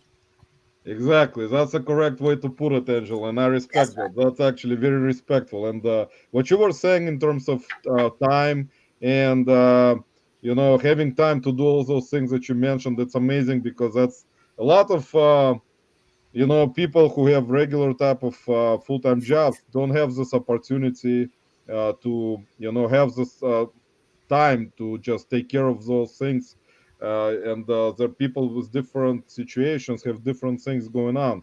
So it is freedom to actually, especially if you can do it full time, uh, and do what you like in terms of being a full time reseller and have the time that you can spend with your loved ones and stuff like that. That's great, actually. And it is kind of, in my opinion, that's the best. Um, like best thing in terms of reselling that like Yeah, if you're a full-time reseller especially and you don't have to rely on any other income is that you can actually have certain amount of time to spend with your family, take care of the family, go on vacation whenever you want to go, and spend time with children as much as you can because they grow very fast and that time goes away and then you get old. And basically, like, I mean, it's just convenience, in my opinion, that people kind of take it for granted sometimes. But it is very convenient if you can do it properly, of course, because it's a business. And I always come. The good point with that was what I was bringing actually. Pete, Craigslist Hunter. I'm pretty sure, Angela, you know who Pete is. He's Uh, lurking. He's uh, already he spoken. actually brought out a great point when he was on Power Hour podcast with John and Josh. Is that it's a business. If you don't run it properly as a business, if you're on your own, for example, and you don't grow, don't like if you stay at one spot, like constantly not growing, or you're trying your best to grow, like, but if you don't treat it as a business, like something god forbid happens to like yourself or like or me like or whatever and nobody else helping you in your business, basically that's it. It's yeah, not gonna be, it's no longer a business. It's dead, basically. It's a dead business. So like, and he was right about that. That's why I agree with that 100%. You need to grow it and try to teach someone. If you have a family that can learn that particular reselling stuff, if they like to do it, of course, if they want to be in it, and try to kind of teach your either family or get, of course, employees. And the right, of course, point was not to do it at home. And a lot of resellers, as you guys know, uh, including me, we're trying to do it from home and have inventory also at home and stuff like that. So it's like one of those situations he was right about is if you're trying to build it up, it is the proper way of doing it, to just teach someone either from the family and try to grow it and try to get better at it and buy inventory that sells faster, of course, which a lot of people don't have the opportunity to do because of either they don't have certain connections to do that, or they have to kind of find inventory day to day, like me or Angela or Lisa or Tommy sometimes. Even though Tommy has Angela, Tommy has his own supplier, so we cannot bring up Yeah. Tommy as an example because he always goes into chats proudly that he has his own supplier and doesn't want to give it to anyone else, which is the correct way. You have a proper way of doing it, Tommy, is not to give out your leads. No, we have after my mother-in-law passed away, we moved my brother-in-law in with us, and we take care of him and support him, and he helps me a lot. He'll clean shoes and he'll steam and pack my inventory, or he puts my inventory away and he'll pull orders for me. And then my son also is home with us, and we take care of and support him. He's 21 now, and so I've been trying to get him a little more involved, and sometimes he will, um, especially like he'll come in when we're in Discord lives and things, and chat with everyone, and he'll write things down for me, and he'll get on and do some Vendu stuff for me and all. So trying to just encourage both of them to join in the business as to what they can do.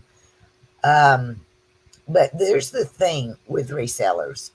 So there are part-time resellers who literally make a full-time income doing this. And there are full-time resellers who barely make a part-time income doing this. And I can't call myself either one. I don't make a huge income right now doing this. Although I will say from October through now, I've greatly increased my both my gross and my net profits. So I'm getting better and better. I'm getting more consistent. But I can't ever call myself full-time reseller because I do so many other things. Do I want a full-time income? Who doesn't? I'd love to be able to make the house payments and take vacations and everything else. And if I ever sell everything that's out in my building and recoup all my money, then I should be able to pay off the house almost. But yeah, you do what you can do, you know. Yeah, that's true. That's a true statement. Actually, Tommy Bernard answers that pirate ship and eBay will have same rates. So, guys, make sure to ship. Ping G actually mentioned also that rates will go up tomorrow. So, if you had an opportunity today or before Sunday to ship stuff, print out the labels. Make sure to do it today while Can you rates are. remind us tomorrow, Roman? I will. Remind me that tomorrow. I will So, remind we when we're gonna go off of the live. I'll actually post a video on Marco Polo, guys, for our Discord group, so we don't forget, especially me, not to do it. But Pink said actually that they go up tomorrow. So but I'm pretty sure the actual if the labels will probably the price will stay the same until Monday. So tomorrow is gonna be probably same rates. So it's not gonna change tomorrow. Let me say hello to Salvador Mercado, guys. Sales Mercado in the house. Sal, welcome. Heavy hellos to Heavy Sal. Helios. Heavy Helios, Salvador. We got Andy Someto in the house. Andy, welcome. Appreciate you stopping by, guys. If you're just coming in, guys, we got special guest Angela, perfectly blessed in the house. If you have any questions, I saw a lot of questions, comments about closing stuff, which were some were funny, some were really funny, about treatment of stains and stuff like that. In terms of other products, Angela, do you like to sell electronics or anything? Any collectible glassware? oh Any? yeah. I mean, I'll buy if I think I can make money off of it. I'm buying it. I don't care what it is. I've got but here's the downside of that. Then I sit there and I look at it and I don't know crap about it and I never list it. So I have Roman Hun, I really ain't kidding when I say I got a little bit of everything. I know that. I know But that feeling too. Yeah, so I've got electronics, I've got dishes, I've got wooden boxes, I've got military uniforms. I mean, I've got books, I've got albums. One of the things that I sold that I really profited on was I walked in my thrift store one day and it was half price Saturday and they had a bunch of reel to reels. I didn't know what a reel to reel was. And I mean, I was yeah, born real in to the real is a late good. 60s, but 8 tracks probably was as early as I'd ever played. So I saw them and I got to looking, and I mean, there was some good stuff. There was some really good stuff there. You find the Watergate tapes? There was Zeppelin. There was Jackson 5. There was um, Moody Blues. I mean, there was everything, guys. The Who, all All kinds of those stuff. great And they bands. were $1 a piece. So I bought 15 of them. No, I bought 16. One of them was pre recorded from Woodstock, or it was a home recording of Woodstock. And I still have that one. But I sold those from $175 down to like $40 a piece. And I spent Dang, girl. 15 Yeah, bucks because for the actually whole That's lot. that's your actually ROI. that's a good product to actually sell. And that stuff will sell faster than Well, what clothing made me sometimes. sick was they said the day before, they had come in the day before, and there were 2 huge bins full of them. And this woman from Alabama who had a thrift store had come in and seen them, and she had bought a ton of them. Fortunately for me, she left, some really good stuff behind. But I wouldn't have, I had a really bad habit of spending everything I made. I had no profit in the bank, okay? Because like if I got money in the bank, I went shopping again. But it was also kind of a stress reducer for me with a lot of other things going on. So I shopped every day. Even during COVID, I was shopping because I was volunteering my time in the thrift store because they still had donations going in. And so I was going in and helping sort stuff in the back, and then he let me buy.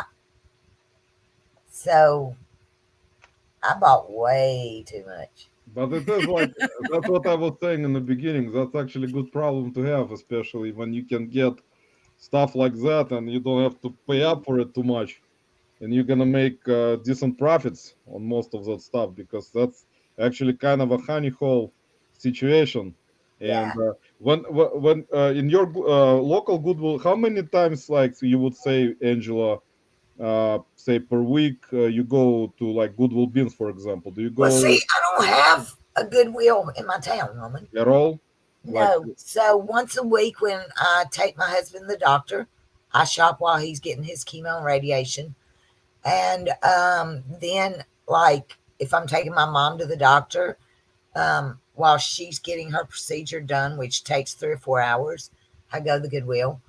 Or if I'm taking my brother in law to the doctor, it's in another town, which has a different Goodwill, and I'll go there while he's in his doctor's appointment. So I don't normally go to Goodwills just to drive over and go.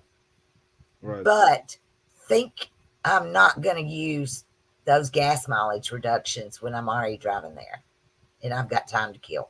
Okay? Because Taxes. you got a That's doctor's how. appointment, That's you good. want me to drive you? That's my write off right there. I'm going shopping. Even if I'm only buying one thing, I'm going looking for something. So, and the bins, I would go to the bins every week, but it's an hour and a half drive from south part of Tennessee into Nashville during rush hour. If I wanted to try to be there at 8 a.m., I have to leave home at 6 a.m.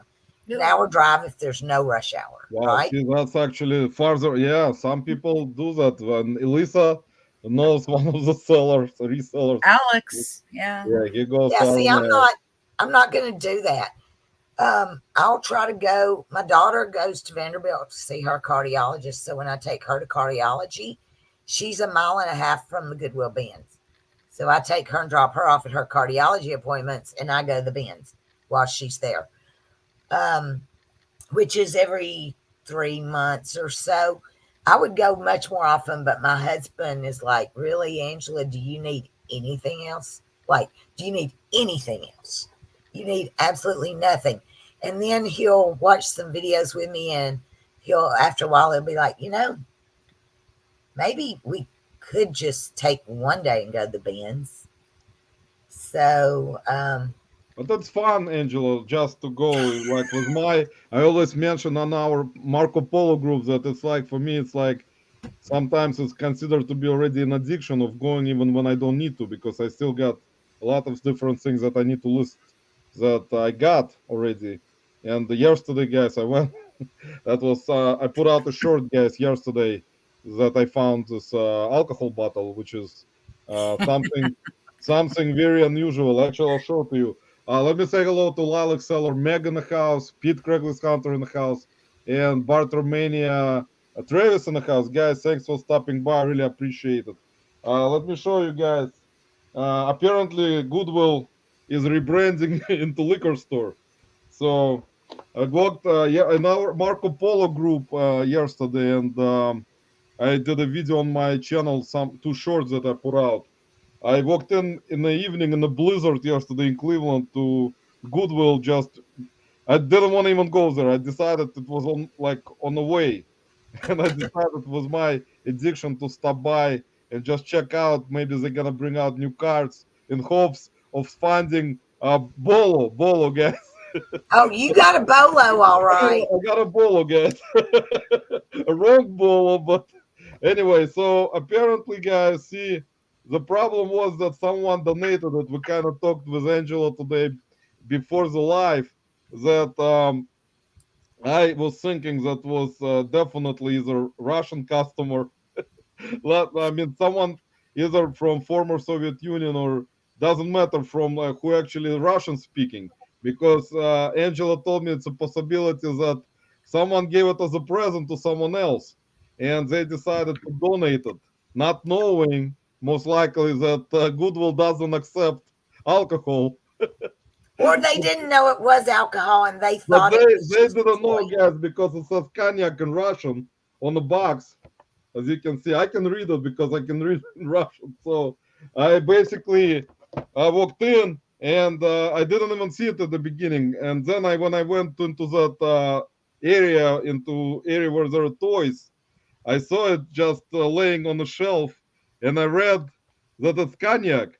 And I kind of looked at it, and I know that certain factories in Ukraine, Belarus, Russian Federation, they make those types of bottles. Even for like, you're gonna see in liquor stores sometimes some limited edition manufacturers will make a bottle that will look differently. Like it may look like a shotgun or like an old gun or like a pistol in this case. So I thought maybe someone just, donated it, and the employees, kind of didn't overlooked it or didn't even look at it because they just decided it was just a toy.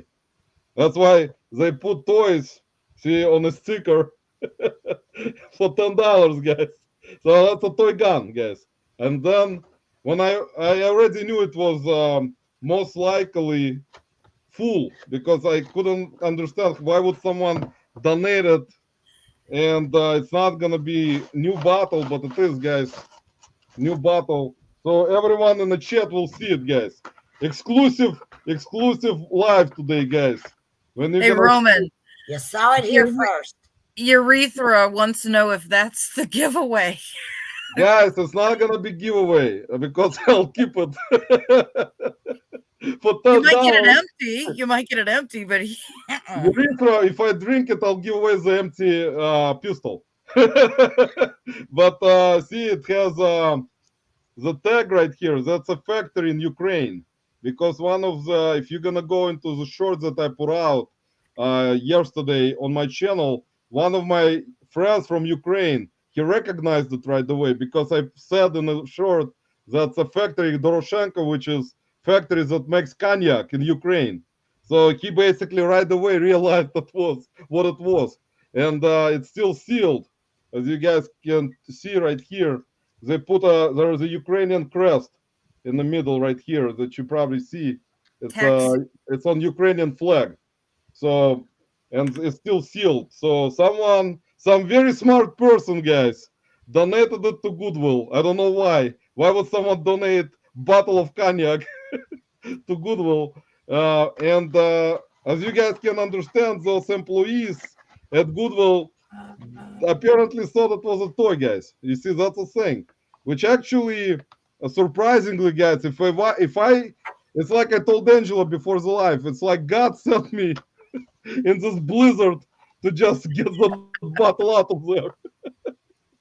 Because like if some kid just walked in into like with parents and walked in into the store, they would not know specifically what it is unless of course if someone would pull it out from the box, they will realize or just put the translation into the Google on their phone, so they will know what it is in reality.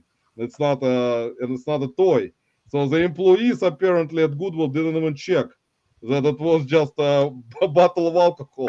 So I they would have just thought they would have seen the tax seal and realized what it's it just was it's doing. unbelievable. Like it sometimes you kind of think about it and like how does that stuff go through? You know, because like if you're gonna bring something like that, apparently at that particular Goodwill guys, they just don't care about it that much. So they just, as you guys know, a lot of the times, Angel, as you know, people say that Goodwill employees are very knowledgeable. They go through all the brands and they pick out all the brands Oh that are, no, they are not very knowledgeable going through brands. They're very knowledgeable at reading that list hanging on the wall. I met the employees at Roman's Bins. No, they're but not. it wasn't. It's not from the bins, Lisa. This is from regular Goodwill. It's a Oh, it's It a was in the regular. It's a toys at the retail. It's regular not from the store. bins. It's a retail store. So well, this it definitely gives new meaning to the term shot. is I'm Is it sorry. glass? That's what I thought. I'm like, what? it just kind of shows that since they don't filter things like that, what else can go through there? Well, maybe you should go a little more frequently and find out. I actually, you know, Angela, I don't go to regular Goodwill anymore because I know, but you should now. and Don't you think? now I will after I Look, saw what is Roman, happening. I'm gonna predict Tuesday is vodka day. Okay, I'm throwing it out there, manifesting this for you. It'll be a good Manifesting Russian vodka vodka day No, on Tuesday. it's gonna be, you know, the thing about it is I since I kind of went back because I didn't go into retail Goodwill probably for over a year. And I decided, let me just go. One time I went and I was just checking to see if any prices changed. And the prices actually went up. So the shoes are, for example, $20 for each pair. Doesn't matter what brand. So they basically already pricing them before they would kind of, you know, research it maybe somewhere on eBay or other platforms to just compare the prices as what they told their management does to try to teach their employees about prices on different brands.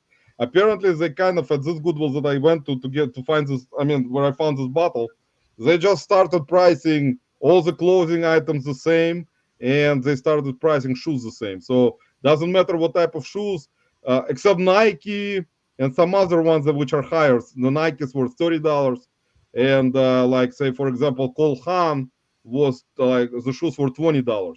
So they just kind of go by certain, except the Nike. Nike is higher, so they think Nike needs to be at around 30-40 bucks. So, but that clothing is around $8. So they just started pricing things up, and the only things they don't price up are toys.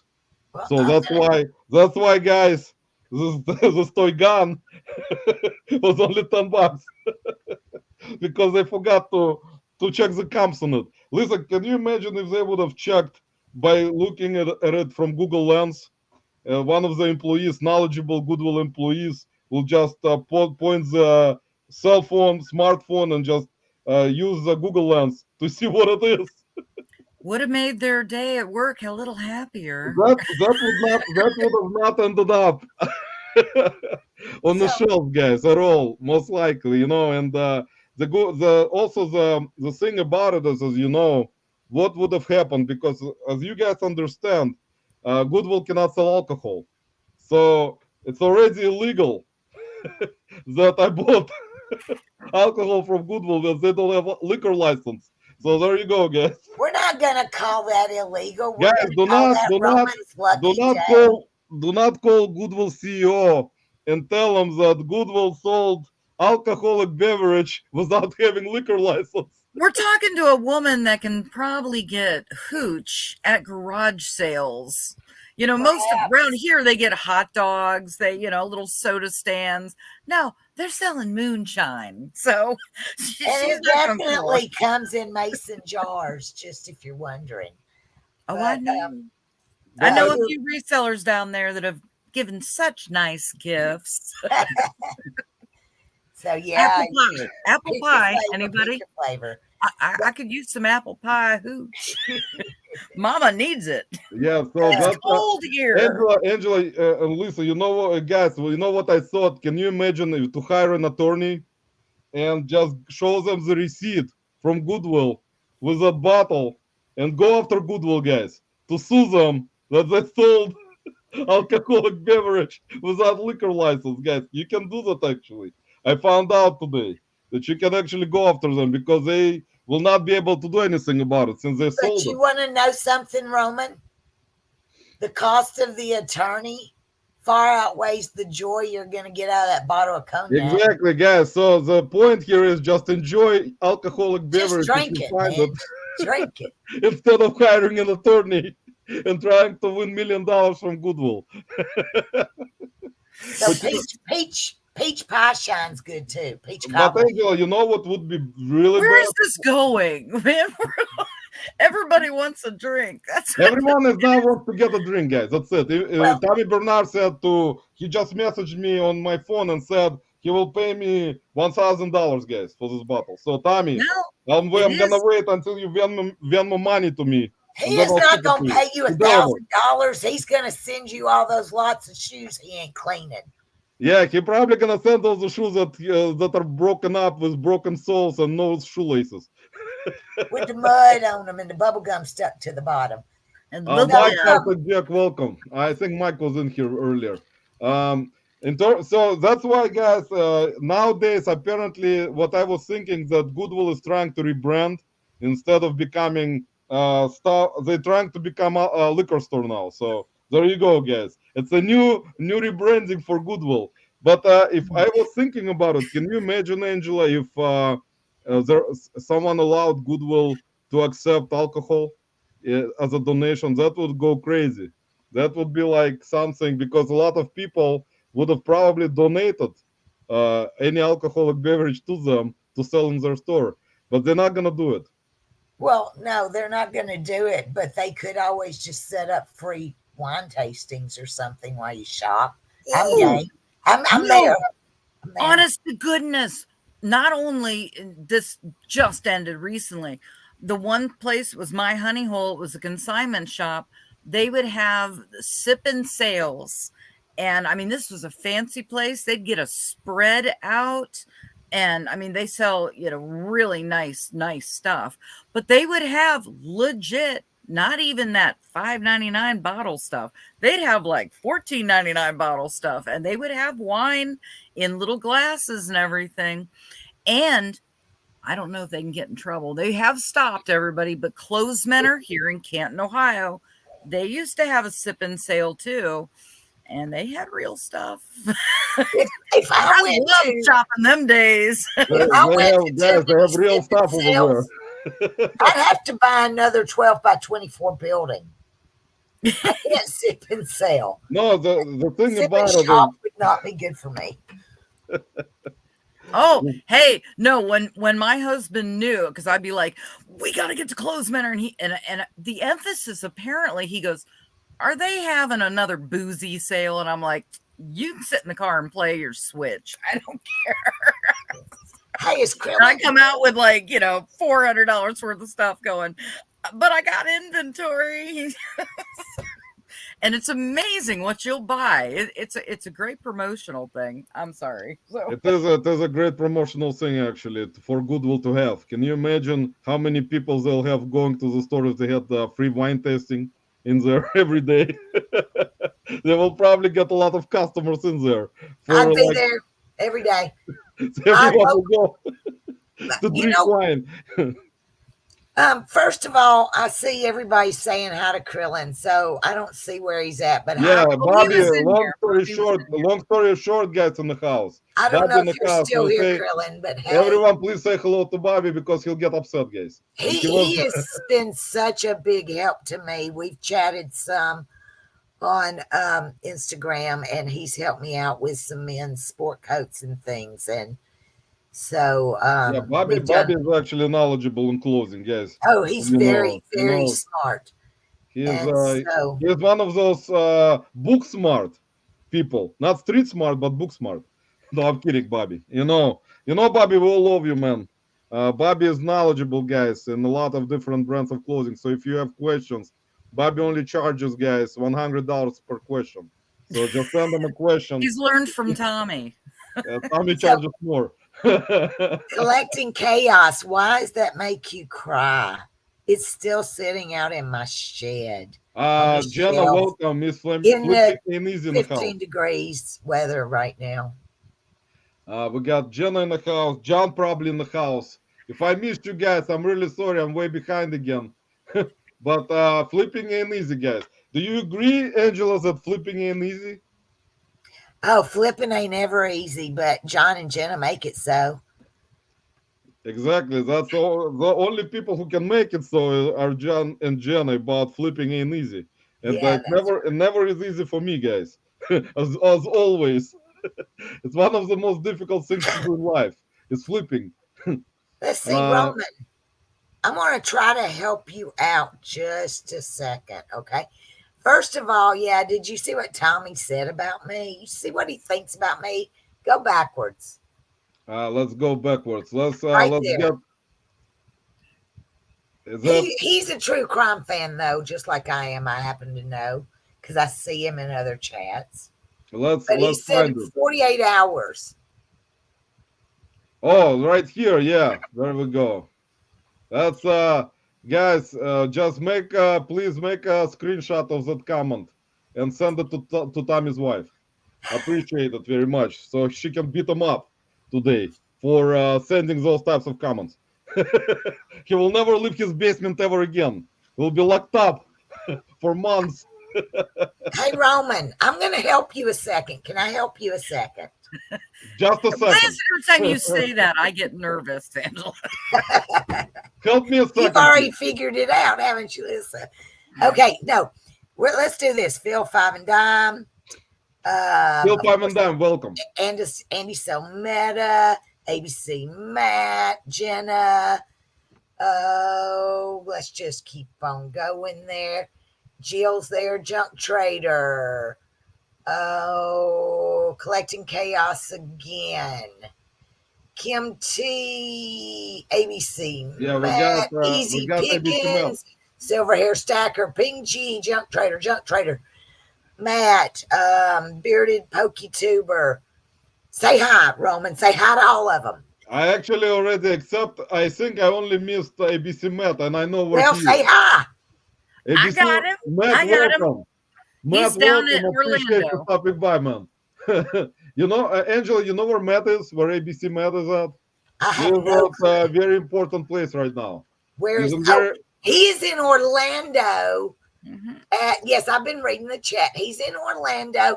He must have been sitting around a fire pit last night. He is probably right now in a Disneyland. He's walking around with Mickey Mouse, Goofy, Pluto. Matt, let us know, man, how's the Disneyland going? Around Mickey Mouse with that crowd down there, there's too many kids. No, I mean, that's a good thing. I mean, they got the warm weather down there. I think Trash to Cash needs to be done in Cleveland next time during winter storm, winter blizzard. Then we may sit somewhere warm, guys, like I don't know, it's like a sauna or something, get drunk there instead of sitting next to fire pit in Orlando, guys. What do you think? What do you think, Lisa? Should Trash to Cash be relocated to Cleveland next time in the winter time? I'd like to see some of them survive our weather. I would like to see some of them survive this weather. Let's just bring the people from Trash to Cash meetup to Cleveland Blizzard, guys, in minus 17 degrees weather. Everybody just come to Nashville and let's all go to the Benz. Hey, Roman, I wanted to ask, do you have the giveaway tool ready? Because yeah, guys, we're gonna give away something today because Lisa got very, very important thing to give away today. So if you're not ready, guys, make sure you're ready. I ain't got nothing important. Now I was just, geez. No, I was gonna, everybody's cold and gets chapped lips, and I have the Chapstick 10 Party Favor lip balm Love and Toast. Ooh. Which is really, it's vanilla kiss. Personally, I love this stuff, but I thought because I love it so much, give it to somebody else, hopefully in a cold environment. That's actually nice, especially now nice. in the winter time. Yep, So there's guys, 10 of them. There's 10 in a box. Lisa, what do you think should be hashtag for that giveaway? Let us know. Love. We'll give the love. LOVE. Did I spell it correctly? Love, LOVE. That's correct. That's it. I cannot spell love, guys. I know what love is. You can't spell my name, but you can say. Yes, I can make love, but I don't know how to spell it. Oh, set that one up. Now we turn to some kind of weird show again. So tell everybody it's hashtag love if we want it. And of course, shipping is on us. Well, hashtag love. Guys, put in chat hashtag love. And after you put hashtag love in the chat, go hit the thumbs up. And hurry up, because then I can print the label on today. You have to print the label today and ship it today. Let's give them a couple of more minutes. Come on, guys, get those love. Angela, give us all the love. Don't say minutes. All the love. Give them a second. Yeah, give us about an hour, guys, so we can collect comments. While Roman talks about things, yeah. See, there you go. Jenna is saying, oh, no way, Lisa. You guys can keep that junk. I'm just happy for rain tonight and tomorrow. Jenna, we're going to send all this negative minus 50 degrees to Las Vegas today with all the 24 inches of snow. Okay. Back your way. All right. Well, everybody come on. Last call. I think last call for love. Yes, it's only 10:17 on the East Coast. That's after 2 a.m., Angela. No, it's only 9 here. 9:17. See, that James is correct. Wonder how many laws Goodwill broke selling that. James, a lot. I already found out today from my friend is an attorney. So they broke a lot of laws. And I actually can go for them if I want to. But I have to spend money on that. So I'll just drink it, man. I'll just drink that liquor. If it was not me, most likely, if it was some other kid who would have bought it and he was underage and would have bought alcohol from Goodwill, yes, James. Spin it, Roman. Spin it. That would be big lawsuit. Spin it to win it, guys. All right, guys. Good luck, everyone. We got 15 entries for love. So let's make love, guys. Let's do it. I should have thought that one out.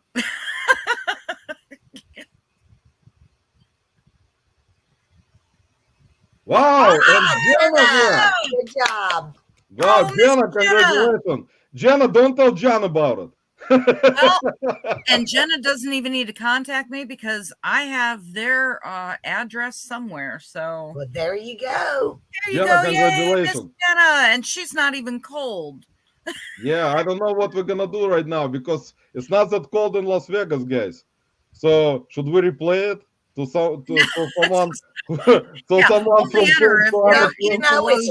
it's dry in Las Vegas, so she could get chapped lips. Well, John's just got to keep them moist and kissable. That's it. There you go, guys. So, Jenna, congratulations. John, congratulations also. It's going to keep you guys warm in a very cold Las Vegas climate. So, there you go. That's nice. At least if you have anything else warm, let's do giveaway again. If you have other warm Yeah. spring. Again, it's 10:19 on the East Coast on a Saturday night. I think we can figure out what might be warm, and the only thing that's warm. And I missed Chris Easy Pickens in the house. Chris, welcome. Appreciate you stopping by. Yeah, and Angela, in terms of before we're gonna go offline today, we're gonna go till 10:30. Is that okay, Angela? Okay. So we're gonna do 10 more minutes and that's it, guys. I'm really sorry that we went more than 2 hours.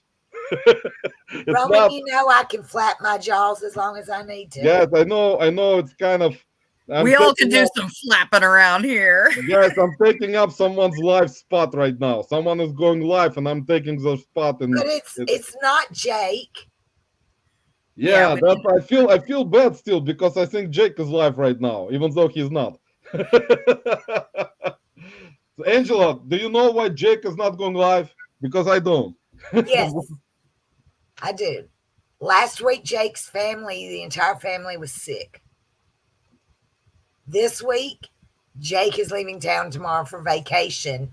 And in my honest opinion, his wife ought to jerk a notch up in his ass if he tried to go live while she's trying to pack up. That's right. That's actually a proper way.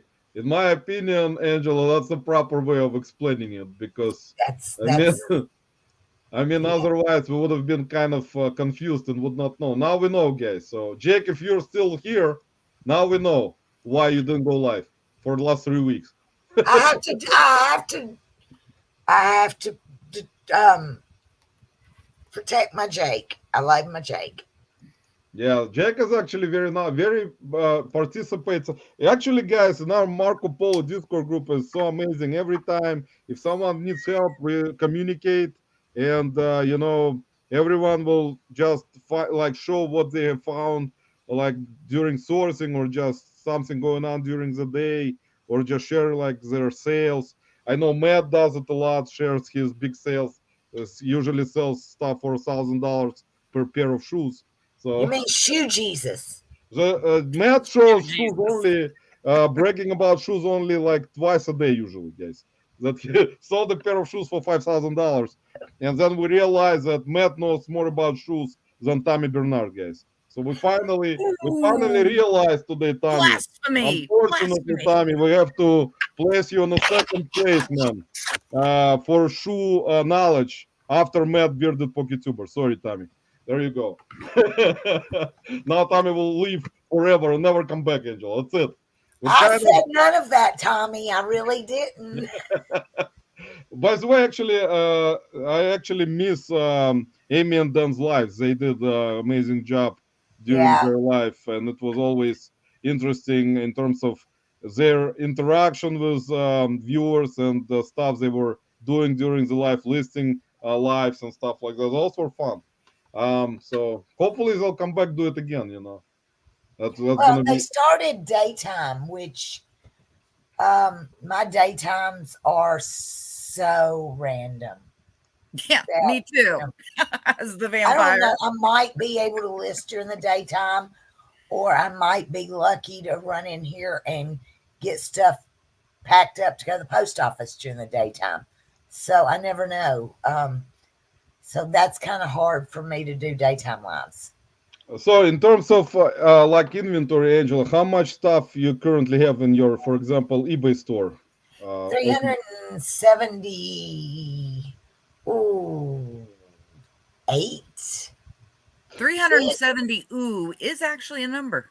Yeah. 370 is a big number. Round number. I know that number. Ooh. Everyone knows the number, guys. So the highest I've ever been was close to 600. And, I take it in spurts, Roman. When life sometimes gets in the way, and I have to take mental health breaks. And, important, actually. It is important. Step back. And so, And then also, I've been learning so much more about how to judge what sells and what's just not going to. So there have been things that I've relisted. There have been things that I've just pulled down and donated. But I mean, last year I only listed 600 and something items last year, and I sold 570 something. That's good. So That's a good, that's a good sell through of It stuff. is. Yeah, but- it's not about the number of listings, Angela. It's your sell through. Yeah, I mean, right. really, there are people that some of us know have, 20,000 listings and are only selling a couple a day. Right. And So- so I only sell a couple a day most of the time. But what it's not that I want to grow my store. It's just want to get more consistent listing so that I can keep a great sell through, just have, more Like of it me. selling at a time. Damn, Tommy, I can blow you away on something without having to touch you. Guys, Tommy I has like disconnected our internet, guys. Tommy was tired of me constantly Sorry. abusing him with his knowledge. So he decided to disconnect Spectrum in Cleveland and just decided to get my internet into his Delaware basement, guys. So that's what happens, unfortunately. But that's actually that's good sell through. I mean, in terms of like what you're selling, especially with closing. Do you usually do you promote closing usually? Yeah, I do. I wasn't promoting anything, and this is kind of my beef with eBay. Only one. So, With really, glitches. I'm actually pretty much okay with eBay, but this one kind of ticks me off.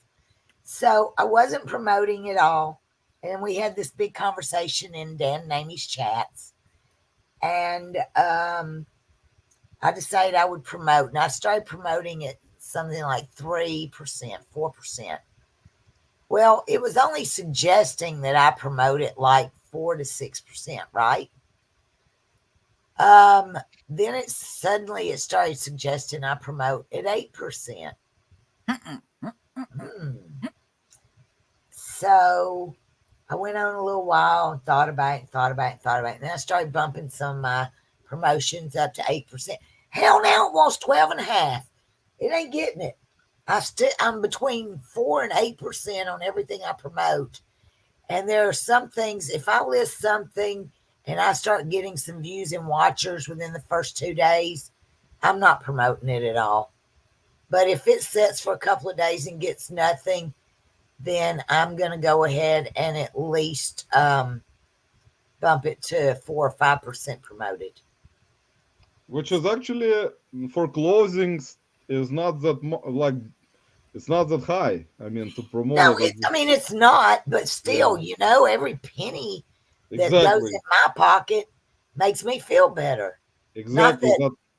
I make my money back. I make good profits. My average profit last year was like $23 per item. But, and that's after promoted, and that's net profit. But still, every penny I give eBay is a penny away from me, and I'm penny tight. I pick them up in the parking lot. Oh, make them scream, make that penny scream. And also the shipping is not expensive either on closing. I mean, that's why it's more. That's why people. But with Whatnot, Angel, if you're gonna do Whatnot, when do you think you're gonna try to do it? You wanna try to do Whatnot shows? As soon as cancer treatments are over. Because that's why that started up, and that's why I didn't go in and start them.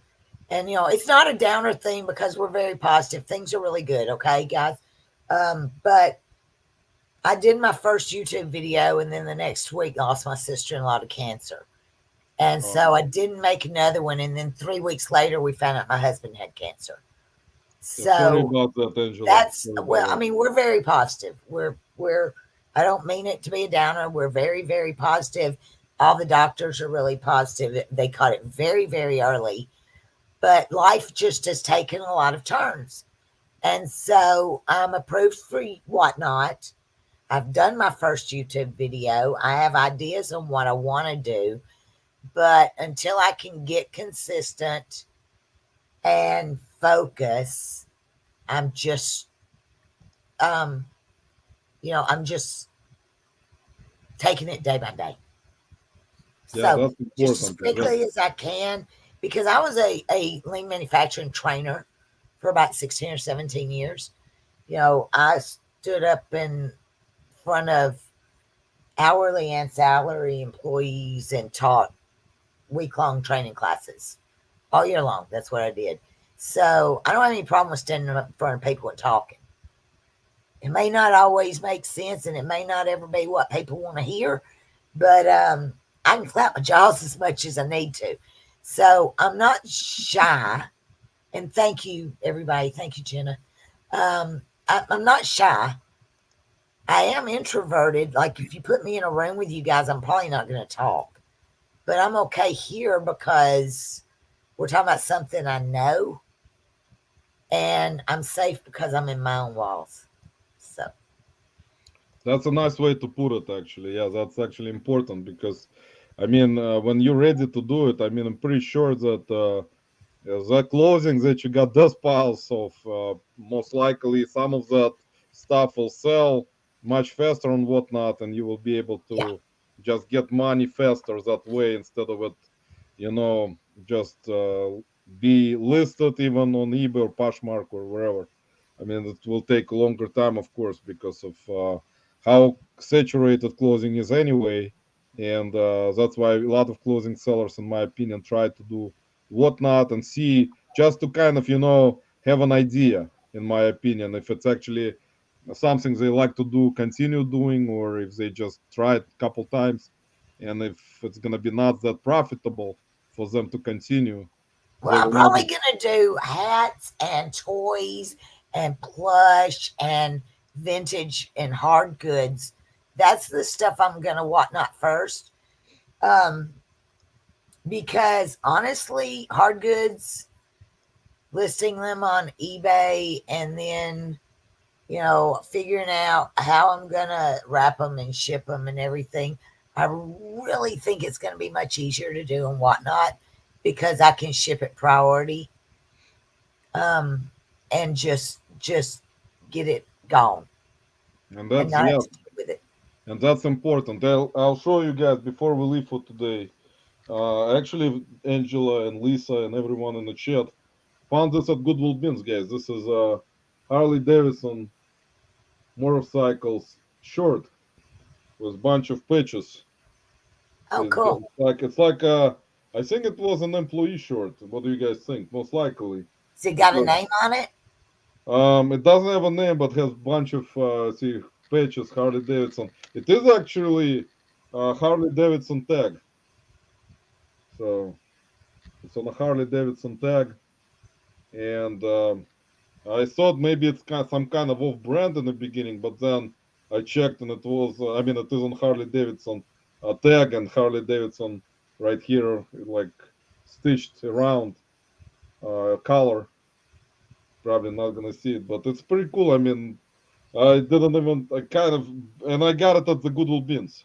So like, You got that past the vintage kids. I'm surprised. I mean, Props. it depends. I mean, Lisa, They're as you know, vicious. like it's sometimes they are everyone at the bins has the same, in my opinion, everyone has same kind of opportunity. It depends like which bin you're going to. Sometimes one or like say five bins won't have any type of vintage clothing at all or good brand, and one of the bins will, so you may go right into that bin and pull out bunch of vintage clothing, and the other bins won't have it. So it basically is kind of playing lottery for closing. Hard goods, you see it, but closing, that's kind of a mystery because they just dump bunch of clothing in the bins. So you have to dig, which we did when you came to the bins with Anthony.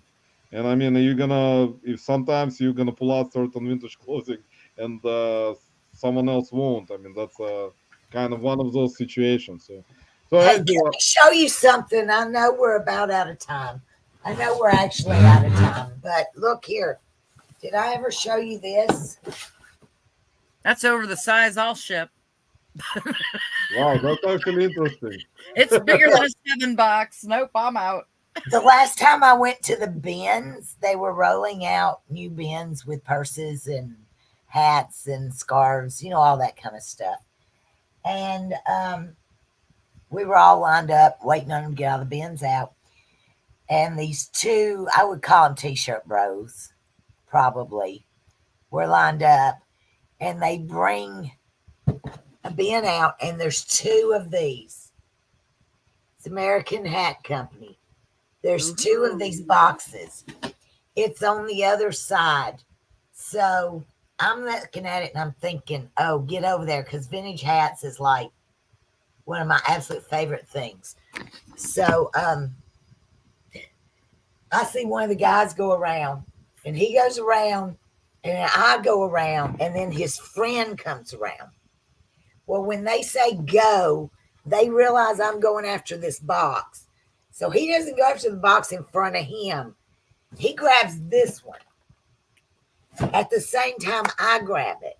He knocks it. It flies open. And box, hats, and lid all go in different places. The hats go flying across the bin, and they're laying between the two bins. I jumped across the bins and was literally laying on the bins trying to reach them. Feet were 3 feet off the floor, and I'm trying to get them. Finally, his friend goes, "Good God, I'll just get them for you." He So was very, very, very persistent. I'm like, "Thank you, dude. Here I am, 50-something years old, and they're in their 20s. So anyway, I got these two really cool. This Resistol. I haven't even cleaned them up yet. And this is American Hat Company. So I got both of these hats, and I put them in my buggy and went on about my merry way. I had the top to the box, and I had the hats.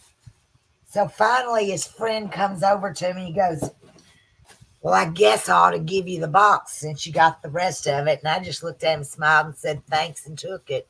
Turned around, walked off. How much they sell for those hats? Oh, this was $1 a piece. These were $2 because that was the day. Everything I got was $1 a piece.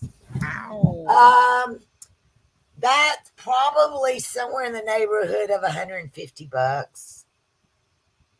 I just haven't listed them yet. That's not bad, especially if they're in a good condition, which they are. They're in awesome condition. Yeah, so, there was even like a letter in there from somebody to somebody else that was really cool. But it is kind of cool to find it. I mean, that's and Matt is saying, "I know as much as next don't give us a smartphone." See, Matt is defending himself, guys. He's not apparently only knows how to use smartphone. We kind of were wrong about Matt. He doesn't know that much about shoes, but he knows a lot about smartphones and how to use them. So, Angel, I'll make you big, and you'll say where to if you're gonna start making YouTube content, and let people know where to find you if they have any questions for you. So here you go. Okay. So, guys, I've really enjoyed being here tonight. You can find me on Instagram at perfectlyblessed_Ange and Perfectly Blessed on YouTube. And if you got here late, then just make sure you look and you drop that last E in blessed, because it did not fit the characters when I opened up my Poshmark. And I hope for each and every one of you that your day, your week, and your business are all perfectly blessed. And thank you, Roman and Lisa, for having me. Yeah, that's great. We appreciate you very much. Let me say hello to Anfisa in the house, far north, home Anfisa from Alaska. Haven't seen Anfisa in a while. Anfisa, welcome. Appreciate you stopping by. Hope everything is going good with you. Angel, you know Anfisa, right? Yes, I've watched videos She's and chatted in Dan and Amy's before. Yeah, she's also very knowledgeable with closing. So got a lot of knowledgeable closing resellers today. With Tommy Bernard in the house. So guys, I really appreciate everyone stopping by today and spending time with us, with our great guest Angela. And hopefully everyone has a great rest of your weekend, guys. Enjoy the weather if possible, if you don't have blizzard or 25 inches of snow outside. Yeah, uh, right. and uh, and make sure to print out shipping labels either today or tomorrow, guys. So you're gonna save money on Monday with a new USPS price hike, guys. Yay! So as you guys They know, love us. and I wanna wait for newer videos on next week from different creators that will come out, just kind of talking about new USPS prices and how everyone will quit eBay again. So that will be the end, guys. And thank you once again, and we'll see you next week. Next week's guest will be Gino's Finds. Thank you, guys. Yay, Finally, Gina. Gino. Have a great rest of your weekend. We'll see you next week, guys. Bye, guys. Everyone have a great night. Y'all come back now. You hear? You hear? Good Bye. night. Get